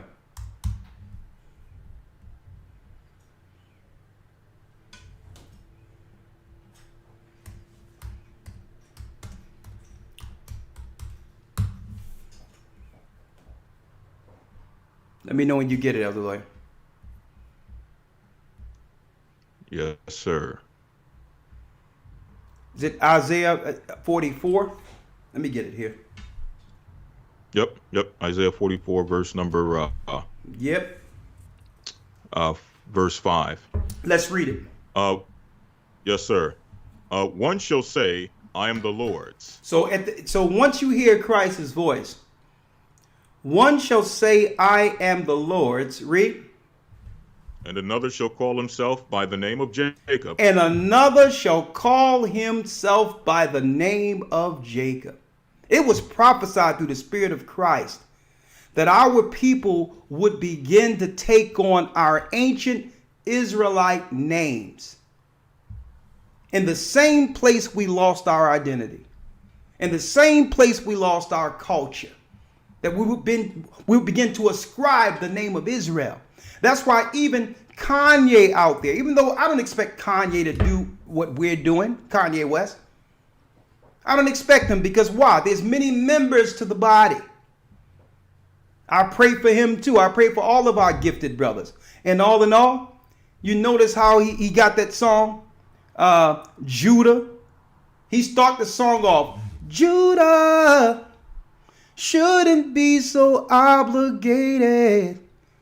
They thought we'll die in their arms. They thought we'll die in their arms. Judah. When I hear that, that's Christ. Not him. Not Yeezy. Not Triple Xion, whoever that guy is singing it. But Judah is Christ. That's Christ from the heavens, awakening the lion. So I learned not to just overjudge matters and say, well, this guy isn't this and this guy isn't that. I look at what Christ sees in a person and understand that everyone is not going to do the same thing, but everyone can be utilized by Christ. And one day they'll have their road to Damascus moment that would lead them with the understanding that we have today. In private, where they're sitting down with teachers who are actually instilling the word of the Most High in them like newborn babies. That opportunity will present itself. I'm going to tell you that right now. But guess what? Even though they don't have all that and have the pressures of the world on them and all that, he's still singing out Judah, the first words of his album.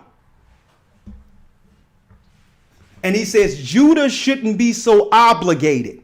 It's like we obligate ourselves and offer ourselves and get nothing in return. What we get in return? Crack pipes. That's what we get. We're so obligated. For every cause, they stare us up and we're out there protesting. And he says, they thought we'll die in their arms. While we're hugging them, they thought they would just choke us out. But Christ seen something greater in us. So when I hear stuff like that, being a singer, being a person who writes, I understand that music comes from the heavens. And it's still Christ speaking. It's still him speaking through our gifts. Whether you agree with Kanye lifestyle and what he's doing, it doesn't matter. It's some child, some young person somewhere going to hear that song and going to ask the question, Judah shouldn't be so obligated. Who is Judah? And that's when Christ opens the door. At that moment, Christ opens the door. He's asking for me. She's asking for me. So in its own small way, Kanye is using his talent as a ministry. And it's not the ministry that we all understand. I'm going to tell you that right now. It's something different. And a lot of what he deal with, I don't agree with. But I understand I understand when people go through certain things, pain, heartache, and all of that. Even though people can turn their backs on you, even though the world seems like it's falling apart, guess what? When you fall to your knees, Christ is there. It doesn't matter how many billions you have. It doesn't matter how poor you are. When you're broken, when everyone have turned their back on you and everyone have spit on you and rejected you, guess what? That's what Christ went through. And as soon as you fall to your knees, and with everyone else who scattered and left you for dead, guess what? Guess who's there? Judah, Christ, the Lion, our leader. And we got to stop being so judgmental on each other, yet we give everyone else a pass. We're not patient with one another. We're ready to write someone off. They Illuminati, they this, they that. You have to understand how Christ can use any scenario to bring those who are searching for him to him. The war on Israelites within the inner cities is what we're talking about. Like we showed you, they giving out crack pipes in the neighborhood while telling you that you should be concerned about the war between Russia and the Ukraine, which has nothing to do with us. And another thing, your tax money is going to ship in more Ukrainians that's going to take your jobs and that's going to join an alliance with other immigrants against your children. While driving up the prices on everything because you're paying for a war we have nothing to do with, but yet no one is putting any money towards what? Our defense. They've been warring against us since we landed in this country, and there's been no defense for us, no finances to protect us, but yet your taxpayer, they're telling you your taxpayers' money is well spent between Ukraine and Russia. And then they're going to leave our brothers who are from Judah, Benjamin, and Levi, the Nigerians, to walk. Wouldn't let them on a train as if they were dogs. Wake up, folks. Russia isn't Magog. China is Magog. And when it talks about the war of Magog, that has nothing to do with America. That's talking about the Chinese people coming against our people at the very end, the children of Israel. That's why it says he shall put hook in their jaws and bring them into the war, because for a long time they have been what? Our silent attackers behind the scenes, setting up stores and all these other things in our communities that have been infiltrating us and usurping us, but no one's seen them out front.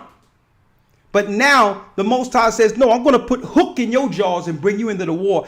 Everyone is going to know that you are an enemy just like Esau. Everybody going to realize that you can't play the background no more with rice and starch and sitting there ironing something in our neighborhoods as if you don't have a campaign like everyone else.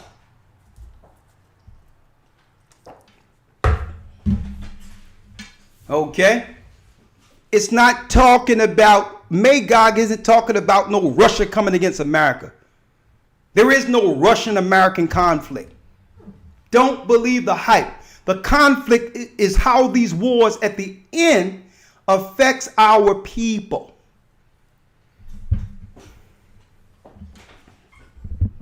Elder Lawyer, let me bring you in. Let me make the call and bring some calls in. I have some music to do tonight. All right, so I'm not going to be here long, so I'm going to take calls for about 30 minutes, okay? Yes, sir. All right. Hold tight. All right, 515-605-9327. I have Elder Ramar on hold.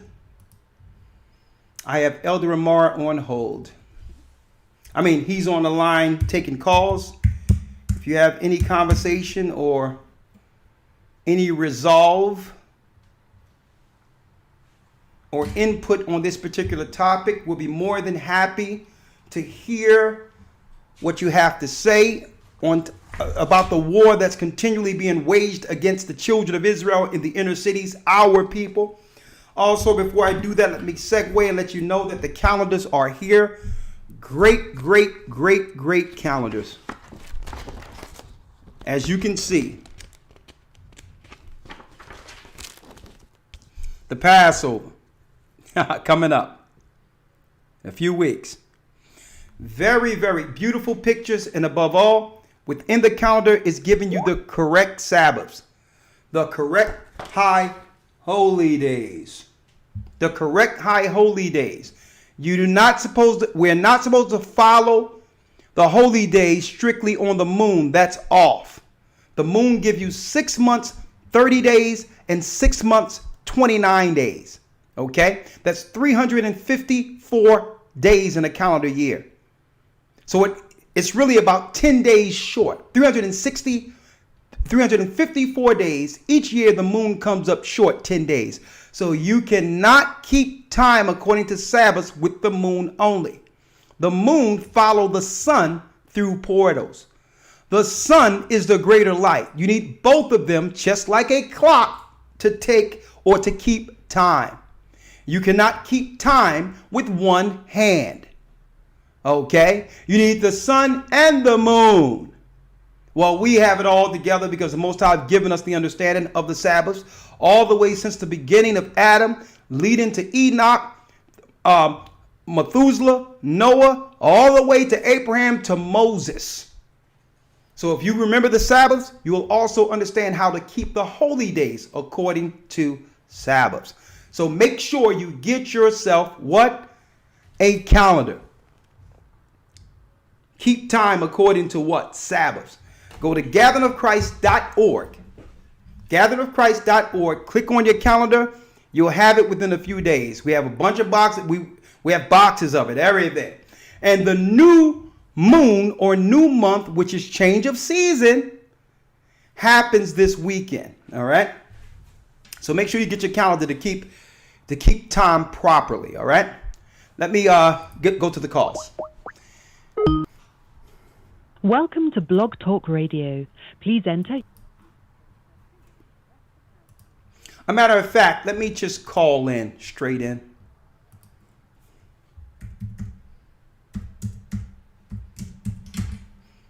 I have a lot to do tonight, folks, so I can't stay on the phone too long. But I'm only going to do about 30 minutes tonight, and then I have to record. But then after that, I'll get ready for Patreon. So don't worry about it. It's going to be fine, all right? So just please, bring your points, all right? Bring your points. Bring your points. Be coherent. Straight to the point.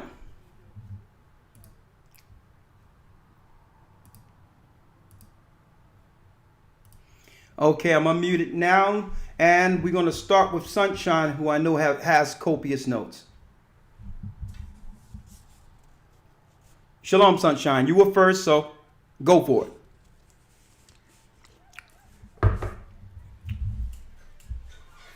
Shalom.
All right, Sunshine. It seemed like you went to a mute situation, so I got to place you on hold.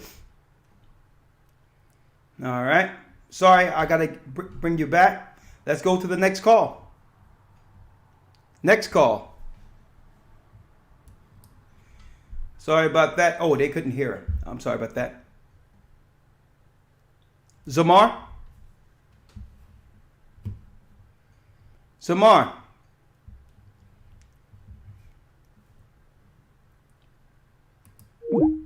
All right, let me call back. There's some issues there.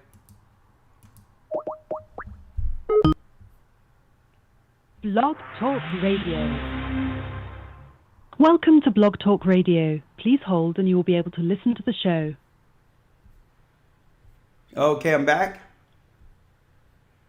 Okay, I'm sorry about that. Hold on, Zamar. 1 second. Of course, when we're dropping information like this, Blog Talk goes crazy. I knew this would happen, but hey, let's keep it going. Sunshine, pick up your notes from where you left off. Go on. You there? Hello? Yeah. Finish where you were. Blog Talk did his thing, you know. They hitting buttons from the pits of hell, but guess what? Judah's rising. Come on.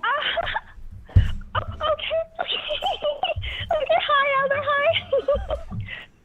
Okay, so I was just saying that, Elder, they can no longer hide this. They were in our communities destroying our fabric of morality the whole time, and now they cannot hide who we are, the children of Israel, and we can see it, and the Gentiles name, and so no one can go out and say there's any just reason for why they can. So is that everybody was enslaved at one point or another, because the difference is so bold, and it's all in earnest and in logic that we can see who has the against us, who. I'm sorry, Sunshine, but something is going on where I'm hearing every other word. So get that together, and if I have time, I'm going to bring you back. But there goes Sunshine. I got you. But you were breaking up, Sunshine. I'm sorry about that. All right, Zamar has a question. Shalom, brother. Shalom, Elder. I have a question besides the topic, if you don't mind. Go on. Yes, sir. No problem. So I was watching the videos back in the day, and I was wondering why you don't use the pictures no more in the YouTube videos. Oh, that is a good question, brother, and I'm glad you asked that. The reason why is because when Google purchased YouTube, they started putting copyright strikes if you use images that wasn't stock images. So if it belonged to Paramount or from a movie, they were striking the pages and taking things down, because without permission, you cannot use even any clips now. This is what they did. Now, at one time, YouTube used to be a group sharing platform. And what made it interesting was YouTube content makers could utilize each other's content, you know, to edify or to actually illustrate a point. So it wasn't nothing for you to commentate on The View or a movie. But now, since everything is owned by ABC, Disney, and they seen how the content creators were using this stuff and they weren't getting any money, right? So now they made it where if we put an image that's showing stars coming down like on Paramount and all that, they can say it's a copyright violation. So this is what we did. We opened up another page that's separate. And I think it's called the GOCC 144 page, where a lot of those illustrations are done now with our lessons there. And because there's not that many subscribers, they don't even strike that. They'll let it be on a page that isn't getting any attention. So go to the GOCC 144. It's a backup page that Santee did for us. He used to illustrate and do great work with that. But that's why, brother. It's because when Google purchased, they made it where you cannot use any of their content without permission. Con, that sucks, but the water, Yeah. Elder, I appreciate it. All right, that's why. I mean, I used to love the illustrations. It really, it really brought a lot of the lessons to life when it came to, when we talk about Egypt and Christ being hung, and he would pull in those illustrations. It was a great work. But this is what's going on, right? All right. So, all right. And thanks for the question. All right, brother. No worries. Shalom. Shalom. But Santi, if you're hearing me, you can do some of the illustration you used to do if you have time, and we can put it on Patreon. They can't do anything to us there. All right, until Google buys that. But I digress. Sam, 667 area code. And see, another reason why YouTube was really the place in which, if there was false flags, something going on, you can go to YouTube and find content creators who can get in front of some of their lying stories that were created by media, false flags. So a lot of events they couldn't pull off politically against the people, because usually there was a YouTube content maker who would let you know the real story behind the stories they were trying to perpetrate on the population. When it came to Sandy Hook and all these other things and all these other things that was going on, you would have content creators behind the scenes showing you, narratives outside of mainstream, which was disrupting their agendas. So YouTube is a different place now. Sam has a question. 667 area code. Yes, Sam. Yes, sir. I just, how you doing, sir? Blessings. I'm blessed by the Almighty. How are you? I'm doing well, sir. Thank you very much. I just wanted to, if I found favor in your sight, if I may recite a poem. I felt it was appropriate, but I'll let you be for the topic you guys had going, but I'll let you be decide that if that's okay. Brother, if you got a poem, let it rip. Hold on. Is it within a minute or two? Yes, it's not that long. Let her rip. Come on. Okay. It's titled, Please Relent. You have done enough. Have you not done enough? When will it end? Whatever the argument is, have you not done these things? Have you not filled your cup with the innocent blood of my people? It's the trail of blood that you wade in, not trace you in the places you go. Have the souls of your victims not lament for justice in the places you've left and now reside? Yes, it is well documented. So then, don't you think you have done enough? Aren't you full from all of this? You dip your hand back in the bowl and can't bring it back to your mouth because it is full and your stomach cannot store no more. Even with all this gain, you still want to deny others. You make it so I don't live out my days. I was never supposed to be here, but I made it. Then you try your very best to prevent me from giving life, but I did. And even when they make it, you try to rob them of their youth. So here I am. You shackled my feet, put a heavy load on my back, bind my hands, blindfold me, spin me around, and say these are your conditions for living. Yes, I struggled. It was never easy, the cuts, bruises, scrapes, and all the sorrow I had to endure. But as the pain and agony mounts, did you not pour salt on my open wounds? Oh yes, as you sit back and marvel at your work, my father was quietly taking account. You never saw my tears, but I cried. But even if you did, you never cared. But since you overlooked my tears, you never saw them being wiped away. Yes, you have done these things, and not acknowledging the grave mistake, compelled with this superiority arrogance, has brought this judgment upon yourself. Should the Lord have mercy now? You didn't show mercy for his people, neither did you fear him in your dealings of cruelty.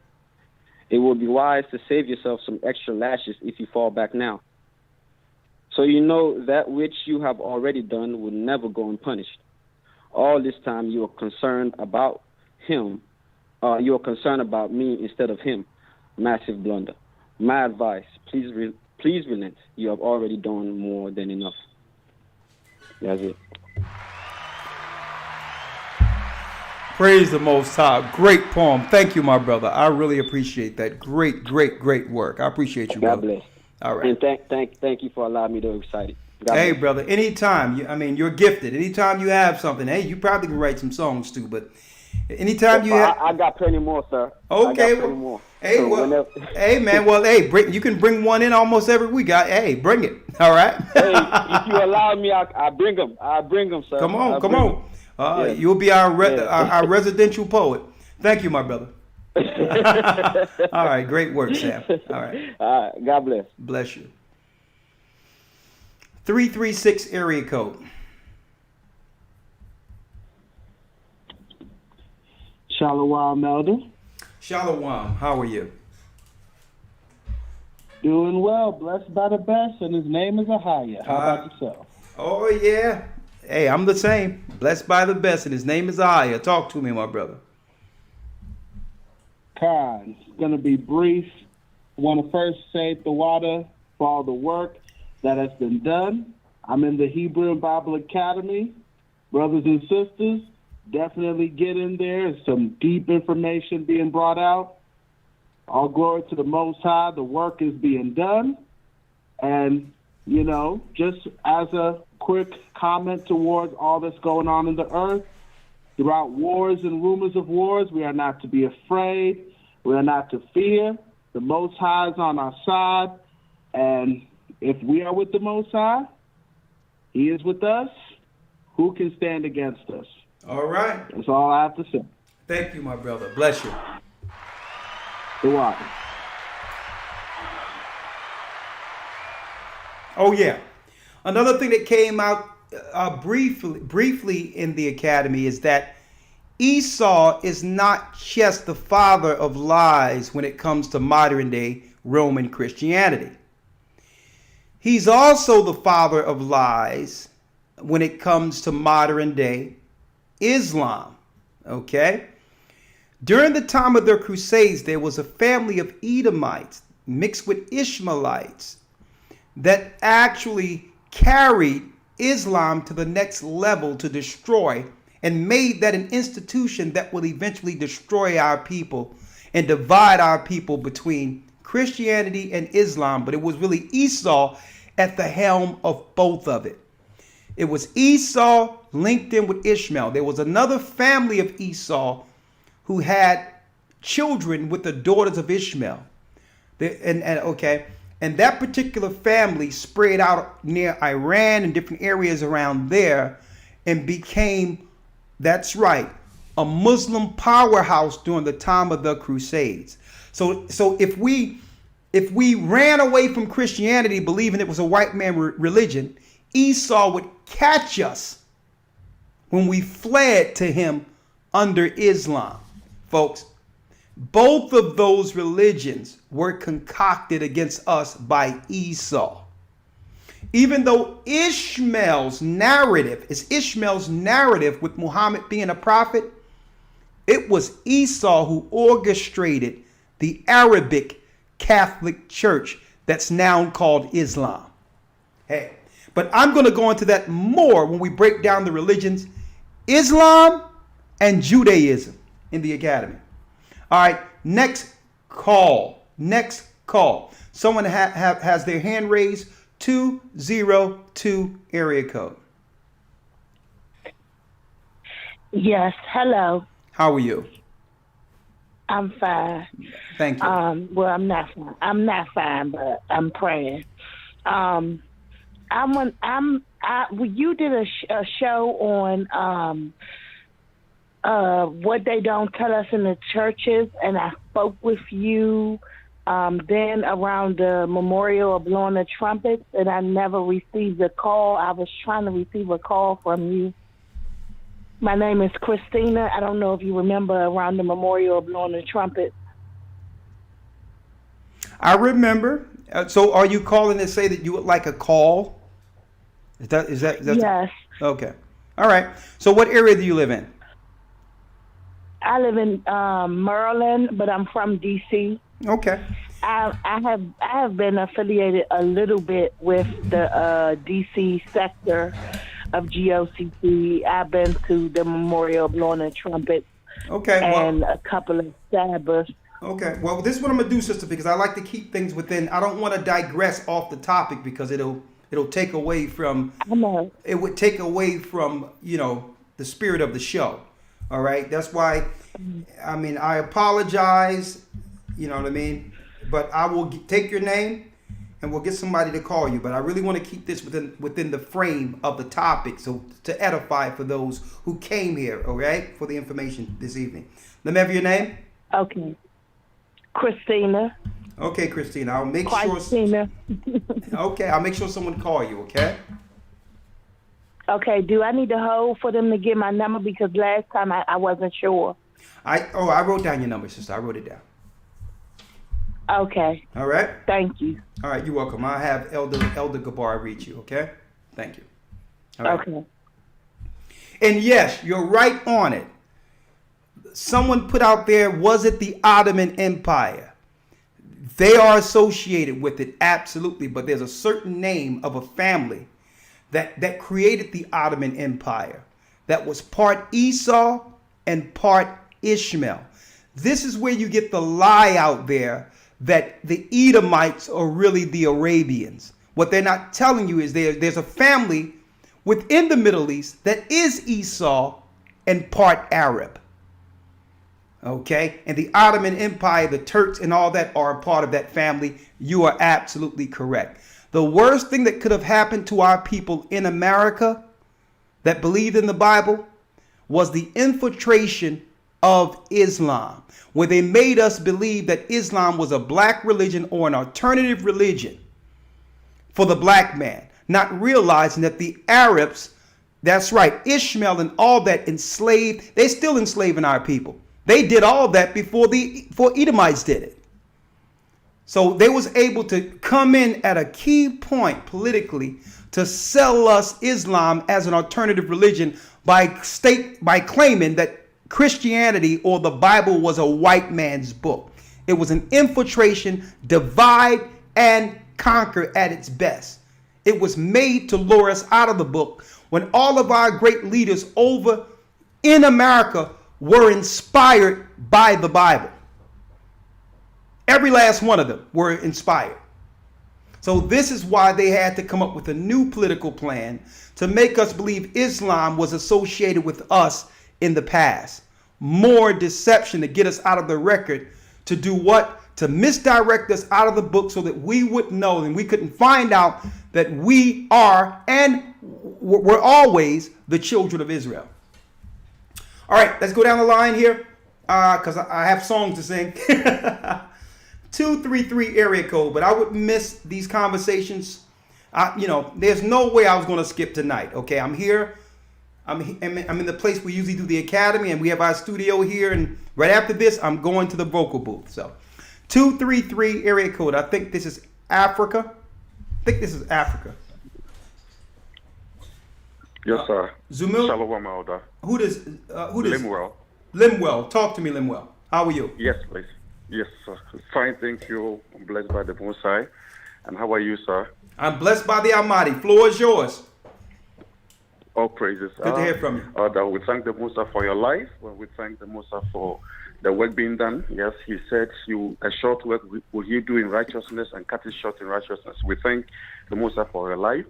And I'm thankful for this timely, in-depth, very brief but in-depth information you've given us. What I want to say is that, every war on earth, it's time for us to realize that, yes, it's all orchestrated against us. But like one of the callers said, Musa is with us, so we need not to panic. Mm-hmm. And one to two is that we don't need to forget the fact that if we don't accept the doctrines of Christ, we deny Yeshua, as he said in all the epistles. Because one, you cannot accept him and not following his doctrines. So if the moment you reject his doctrines, so when you talk of this is the patience of those who keep the commandments of the Most High, and then the testimony of Yeshua, what did Yeshua testify? His words. the Lord, his doctrines. So it is I always tell people, GOCC is the body Mosai is working with at this moment. That is the body of Yeshua at this moment. And I thank the Mosai every now and then. We pray for the elders, for the Mosai to continue to protect you and deliver you from wicked and unreasonable men. Because this is a time for the work being done, and we are very grateful. And I also want to say that this is a time for the brethren to come together so that in Christ, being one unified body under Christ, as he is the leader, as you rightly said. So anybody who does not accept Christ and then even deny his doctrine, even one of them, you have rejected him. And that's what I want to say. So, Elder, keep on firing, and Musa is with you. We are behind you in prayer. We pray for the eldership of the whole GOCC scattered around 4 corners of the earth. And I know Musa is with us. And at a appointed time, his will be done. Bless you, and thank you for the opportunity. Thank you, brother. It's almost 2 a.m. here. I do call, but at times you find it very difficult to get through. It's almost 2 a.m. here. I know. Well, Brother Lemuel, I'm going to talk with you soon, brother. And hold it down until we're there. All right, bless you. All right. Shalom. Shalom. Bye. Shalom. The brother holding it down, and we're trying to get Shabbat there in May. So don't worry about it. We're working on that so we can meet the family that's in the church there, the GOCC. This is what the Gathering Christ Church. I also want to put this out since the brother is calling from Africa. There's some guys online that come in through conference calls who are loosely using my name to say that they're down with us loosely. They came from Maryland and different places, Houston, claiming in Tanzania, claiming that I'm down with them or they were down with the church and this ministry have blessed them to do what they're doing. And I'm going to tell you right now, we have nothing to do with these guys. Zero. They're lying. They're not a part of our church. And I'm going to put that out there because what happens is they'll tell people they're a part of the Gathering of Christ Church. And that person they'll tell in the States will tell their family they're a part of the Gathering of Christ Church. Then you will go to Tanzania and there's all type of madness going on, and your family will loosely associate it with us. Okay? I'm going to put it out there. There's a guy by the name of Ra'ai. I don't know him like that. He's not a part of our church. I don't know him. None of that. Okay? Anybody over in Tanzania operating, understand, it's nothing to do with the Gathering of Christ Church, and I put it on record because why? If they could stand on their own merit, they would. Don't try to use our church to make your own movement. We're not into that. We follow Christ, and if you're not under this church, just go on your way. Don't tell people you associated with us because why? It's disingenuous and it's a lie. Don't lie to the people. Do your works, and if your works lure people to you, that's fine. If you need us to lure people, that's deception. So there is no church in Tanzania, and I'm putting it out there right now. Y'all do that at your own risk, okay? And if there was a church there, we would tell you about it, all right? All right, D has a question.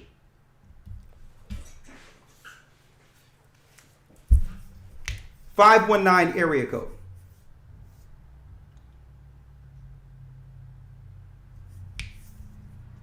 Yes, can you hear me, sir? Good evening, Elder. Yes, sir. I had to put it out there because people are using our name and calling me and saying, okay. No, not you, brother. I'm talking to the audience real quick. And are saying that, asking me, do we know these people? I'm like, listen, they're lying to you. We did not lay hands on them. We didn't tell them to work with the Gathering of Christ Church and it's all good and we're all down with each other. They're liars. And I'm sure that's the only way I can put it. Either the truth or a lie. There is no in-between area. Okay? Or lying by omission. We would rather you be straight and tell the truth. You are against the church. Tell the people that. You are against the elders. Just tell them that. And stop trying to use us to lure people under your deception. And I wanted to put that out there. D, you have a question. Come on. Yeah, question. I was looking at the Sabbath and the genius of the Sabbath from an economic lens. Okay. And my question is, if the body of Christ achieved critical mass where there was a large number that awoke and started keeping it, and we are viewing the Sabbath from an through an economic lens as a withdrawal of God's people's vital energy from Esau's economic system. How long do you think it would take can you expound on how long do you think it would take for real tangible effects to be felt within not only the country nationally, but the world at large? I'll listen for your answer off the air. Thank you. Well, you know what? That is a good question, right? But there's no way that alone is going to affect Esau's system economically. Because no sooner as we wake up to one area, he's already transitioning into another area economically. He runs the economic system. He came up with the checks and balances as a form of control. Now, if all things were honest and we came together and they didn't have a plan for our plan, of course it would impact exponentially their empire and how they deal with things economically. This is why they've already segued during the whole coronavirus 2 years. They've switched the infrastructure to push what? Cryptocurrency. So they've already transferred it into what? They're going to move it. They're going to crash the system into a what? You got it. A non-cash system in which everything is credit at that point, and it's based on your social status with government on whether or not you'll be able to actually maneuver financially. And if you don't comply, they can do what? They can hold your funds or put your credits to zero. So I understand what you're saying, but that's not a systematic way politically of actually harming their financial system. Their financial system was set up so that they can segue to the mark of the beast. We should just keep the Sabbath regardless of its impact on what it would do financially to a system. Because what? The Jewish people go to the synagogue every week. Okay? But that's really no impact on the system or the structure that's set up to benefit Rome. I see the perspective you're looking at, but when it comes to the Sabbath, Christ said he was Lord over the Sabbath. And the whole thing about any of these days, it's about doing what? Blessing his people, getting the ox out of the ditch, even if it's a Sabbath, and bringing Jacob back to the Almighty. I know that's indirect from what you were saying, but there is no political. As a matter of fact, we don't have enough time for everyone to follow the Sabbath to a degree where it would affect the financial system. I wish everybody today understood the Sabbath. Now, just say, let's do a hypothetical since you're on the phone. Hypothetical. If all Israel everywhere immediately didn't work all together around the earth and followed the Sabbath each Sabbath, the whole system would shut down. It would be over, and they would just come at us with everything to destroy us, because if that was to happen, hypothetically, Christ would be on his way. If we can all get on one code to the degree where we follow the Sabbath together, and it's the whole earth, this whole system would shut down. Why? That's one of the main days between Friday and Saturday, financially, fiscally, that upholds the system. That's when they make all their money. Okay, so hypothetically, the way you're looking, it's in the right direction, that if we were to do something under the Most High altogether, it would collapse the system. You're right there. But will that happen? And I'm going to ask you, do you think that's going to happen? Right? But, you know, Deborah has a question, 757 area code. All praises be. How are you? I'm well. Okay. I would like to know how you deal with people when I was growing up between the age of 4 and 8 years old, I had dreams of the last days. I saw a lot. I had visions. I had dreams countlessly. Mm-hmm. My parents really thought there was something that was wrong. And I mean, I come from a family where my father and my mother divorced when I was 2 years old, but I was always confused. I'm going to try to stay on the topic here. I want to know, we say, I see some people that I know that are employees. They have bosses that are Ukrainians, and they're crawling down their throats, literally. And they wanted to know which way they should go or what to do is like. And these are Ukrainians that like are down at the bottom of the totem pole. Remember when you said that? They find it misfits to do these types of things. Not to get off what I was saying, but I want to know, I'm going through like a suffering and just like wilderness. I'm going through some bad times right now. And I don't really call them bad times, but I'm trying to be able to really navigate through this because I am really I'm seeing many things. I'm seeing it's just, since I came into the truth, it's been 2 years. Even when I came out, when the brothers and all put me down in the water at the beach, and when I came up, they asked me, what did I see? And when they asked me, what do I see, they wanted me to look over at the water in the beach. And when I looked over across the water, I saw deserts and mountains, like they were just right there. It's just, I just need to help because I'm not able to get to my meetings, and I just need help to be navigated through all of this because I'm seeing many things. I'm seeing whatever. I'm waking up and I'm seeing military. I'm seeing flags everywhere. I'm seeing American flags everywhere. They're just like in people's yards and everywhere. And I'm seeing people who are like they don't know what to do. They're trapped. I'm seeing things. Oh, sister, this is what I'm asking you, because the Most High says we would see vision and dream dreams. And only thing, I'm not going to discount what you're seeing, but the Bible tell you that dreams must be sent by the Most High. And the only thing it's saying in particular, when your visions link with prophecy, it's just confirming what the scriptures prophesied, that war and attacks of our people are impending. But what I want brothers and sisters to know, that we don't have to wait for the war. We've always been living in it. And that's the reality of it. Your visions has merit according to prophecy. But the biggest error our people make in understanding prophecy, we look forward without actually understanding the current war. Everything you're seeing is happening right now.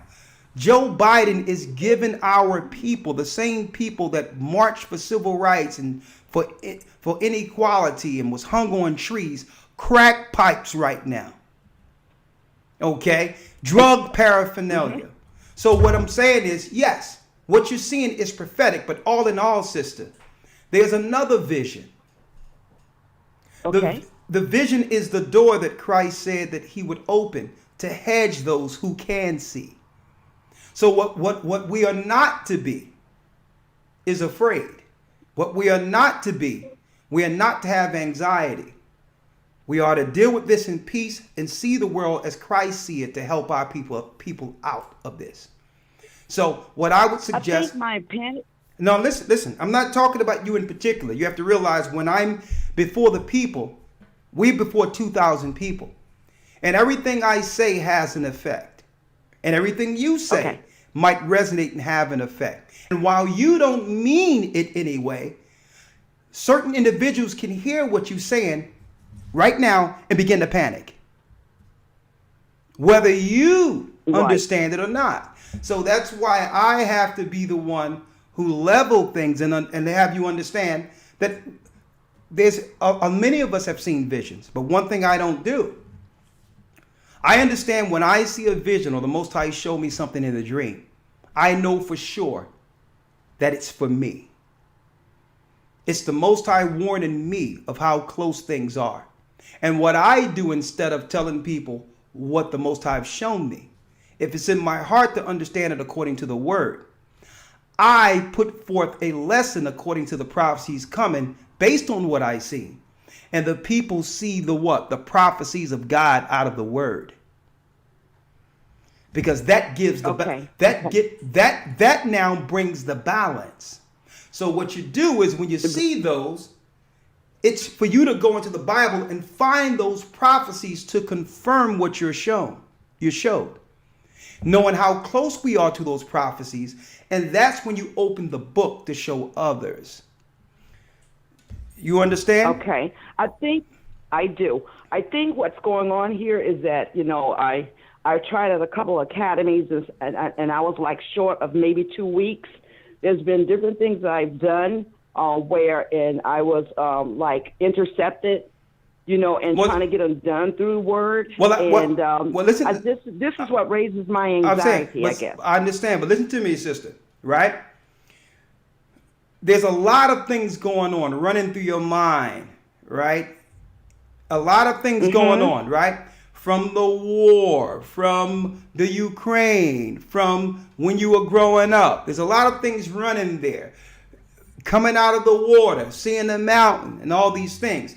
A lot of that conversation, all due respect, these should be private conversations. These should be private conversations, not conversations to be had on a broadcast, because there's a lot of nuances there. And it's abstract, not to say that it has no merit, because it does. But in a program, I'm here to edify and help you with it too. When things are abstract like a dream, you have to, even Daniel, when he woke up from the dream, when the Most High showed him the 4 beasts, he had the full understanding of the future. He woke up in a cold sweat and had no idea what the vision was about. Totally abstract. But through patience, the Most High was able to what? Break the dream down and show him the future of his people based on it. So when you get a vision or you're dealing with things, that's one gift. The greatest gift is to edify, is to not jump, pray, not to jump and react, or even conversate concerning what it is. It's to internalize it, pray on it, and find the scriptures concerning it. That's the balance. Are you saying some things are just not meant to share? Yes, that's true. Some things are just for you. I mean, think about this, sister. Why do you think about this, when Christ was sent into the wilderness 40 days and 40 nights, contending with the devil, being tempted? Can you imagine that conversation being had in public? How abstract that was? Highly spiritual. But can you imagine people witnessing that? So that's why the Most High took him there. So he had the wisdom to understand what to reveal to the world. And when you're dealing with the Most High, some of that stuff have to be private, because the world cannot receive certain things.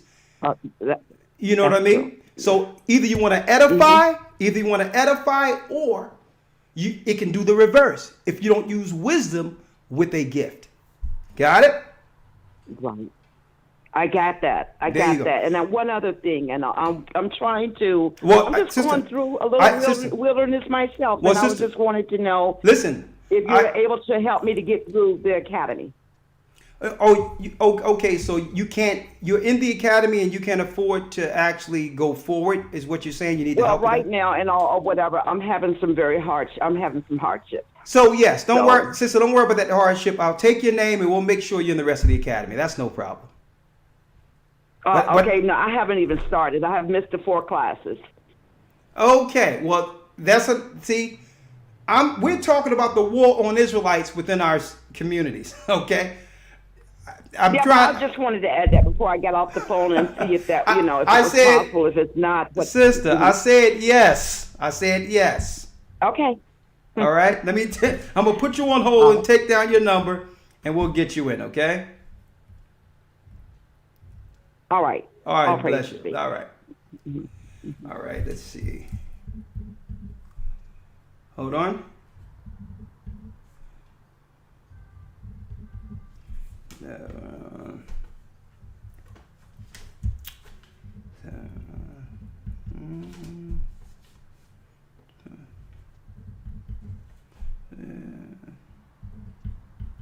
All right, I think we're coming to the end of this broadcast, unfortunately. Otis has a question, last call for this evening. Oh, I got one more call with the hand raised, and then that concludes our broadcast for today. The war on Israelites within our inner cities was the topic, but hey, we're here for our people. Let's talk. We're almost done here, right? Let's go. Yeah, hello. How are you? Yes, sir. How you doing today? I have a question. Yes. And it was dealing with talking about the moon and the stars and the sun going through the portals and things like that, and as well as equal day, equal nights. Do you get that information out of Jubilee? That I used to information. see it a long time ago. I forgot what book it was. That's the book of Enoch. Where it talks about the portals. You go into I think the 61st chapter. Let me see. And it talks about time. Talks about time and all those things. Yeah, it talks about the portals. Enoch 72.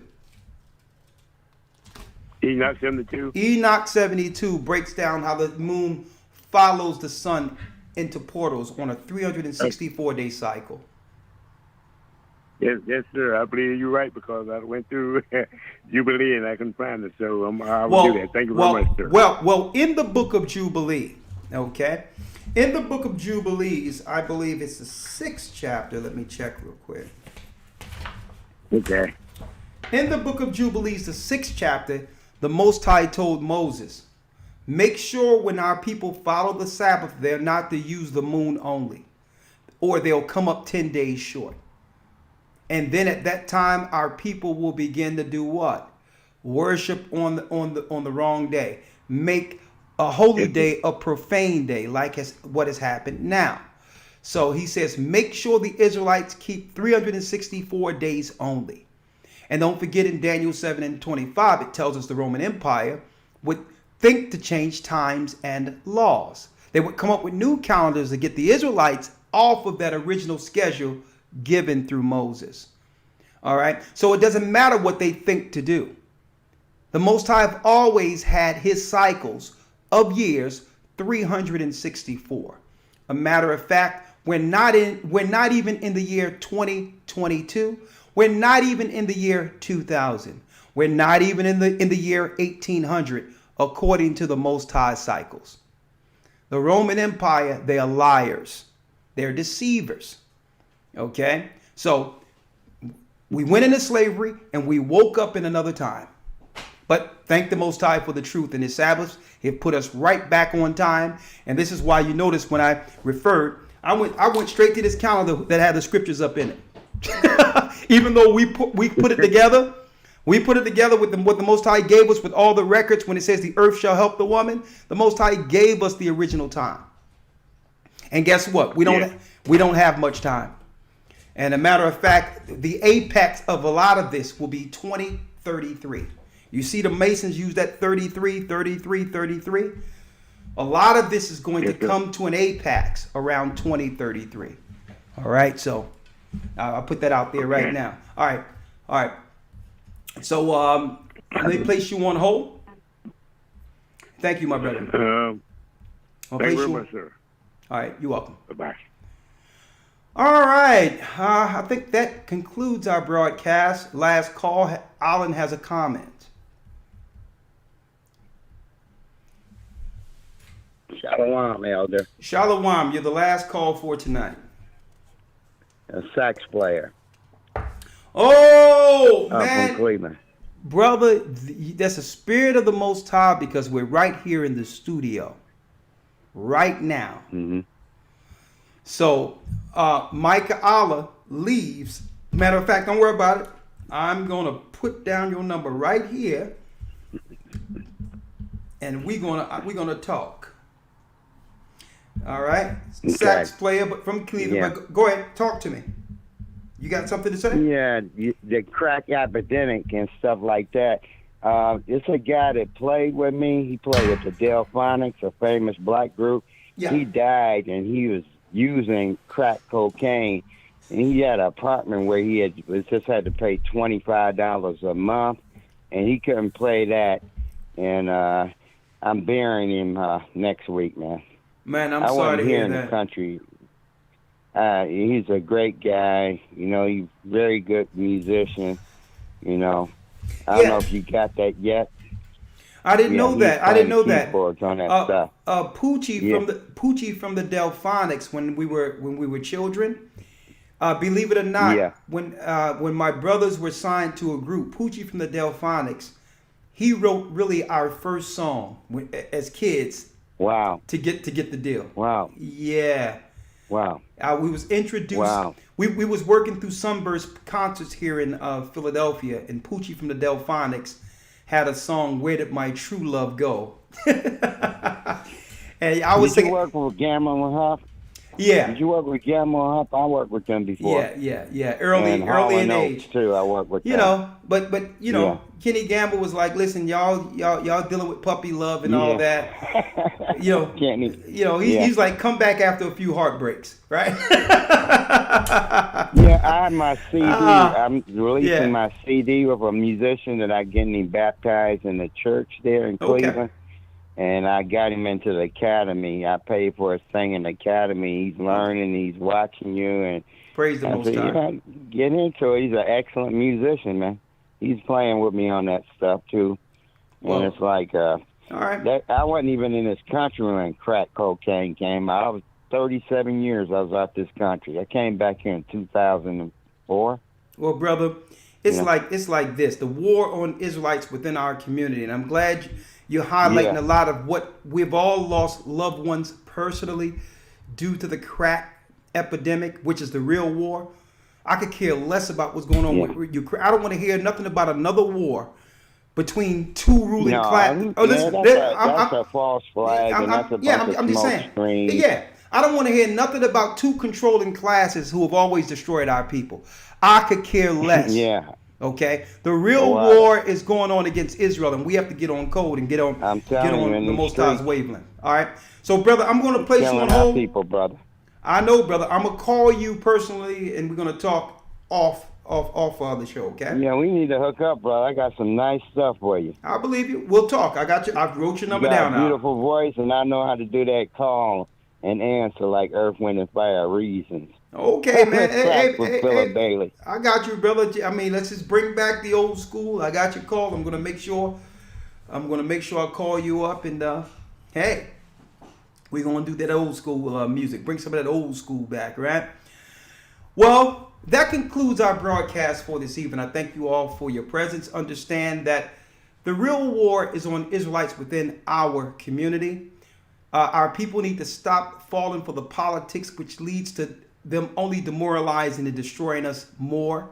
We need to get out of the politics of believing that the right side of the Republicans are the racists when the racists are within our communities, setting up LBGT, setting up demoralization, giving out crack pipes, pushing drugs, pushing guns, only for Biden to now claim he need to be tough on crime after what? The government creates it. It's time for us to come back to the Most High, stay prayed up, sin not, and by us following God's law, you know what he's going to do. Thank you, Elder Lawyer. He's going to call back the children of Israel. Now, before I do that, let me put this out there. Also, I touched on this in the academy, and I'll be talking about this more as history unfolds. Let me pull this up here on the web before we go. Browser. Let me pull this up here. I have greater history than what I'm about to show you here that I'm going to pull out in the academy. And this is where the enemy, Esau, tried to hide under the name Saracen. The children of Esau who had children with who? Who had children with Ishmael. And they worked all the way into the Middle Ages, and eventually they spread over different parts of Iran, different parts of the Middle East, and yes, the Ottoman Turks, the Ottoman Empire, right there, were what? Edomites mixed with, you got it, Ishmaelite women. They're Esau. So that they can control Islam. Edomites controlling Islam like the Pope and Edomite is controlling Christianity.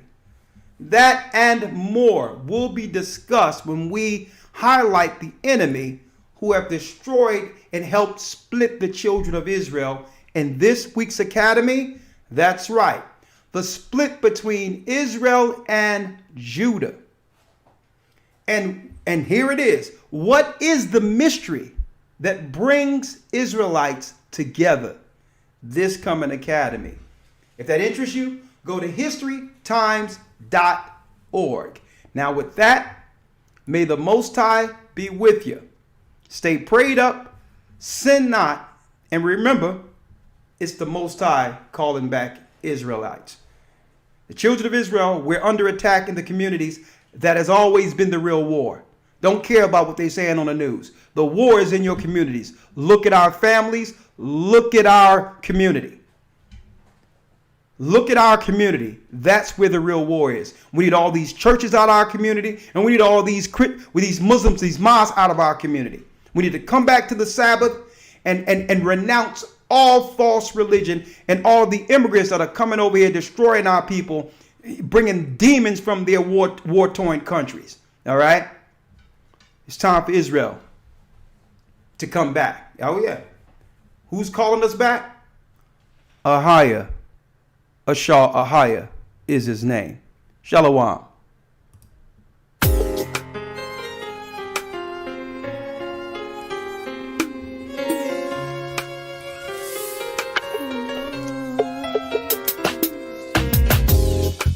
The East is where we're from. The 12 tribes of Israel. In 721 BC, the Assyrian king, he took us down, we fell. With a great escape we went through the Euphrates. The Lord held the water still. To a land where no mankind dwelt, we went. The 12 tribes of Israel. That's who we be, Manasseh, the Cubans, Ephraim from Puerto Rico, and Valley from the Isles of Hawaii. The Lord is calling back Israel. Zebulon from Panama, yeah, the North American Indians, Simeon, the Dominicans. Our highest gathering Israel. The Arabs and Africans told us at gunpoint. Together our wives and children then sold us. In the belly of these great ships we traveled in fear. By the rivers of Babylon we found our brothers here. A high gatherer in Colombia, Reuben from Australia, Issachar, the Mexicans. A highest gathering Israel. Judah, the Negroes, Benjamin, the West Indians, Levi, the Haitians. A highest gathering Israel.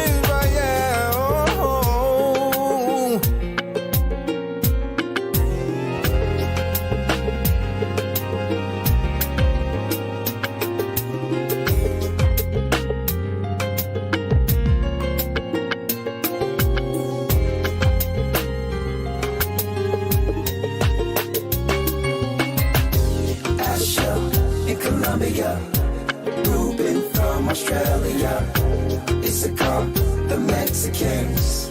That's who we be. Judah, the Negroes, Benjamin, the West Indians, Levi, the Haitians, Manasseh, the Cubans, Ephraim from Puerto Rico, and Valley from the Isles of Hawaii. The Lord is calling back Israel. Zebulon from Panama, yeah, the North American Indians, Simeon, the Dominicans. Our highest gathering is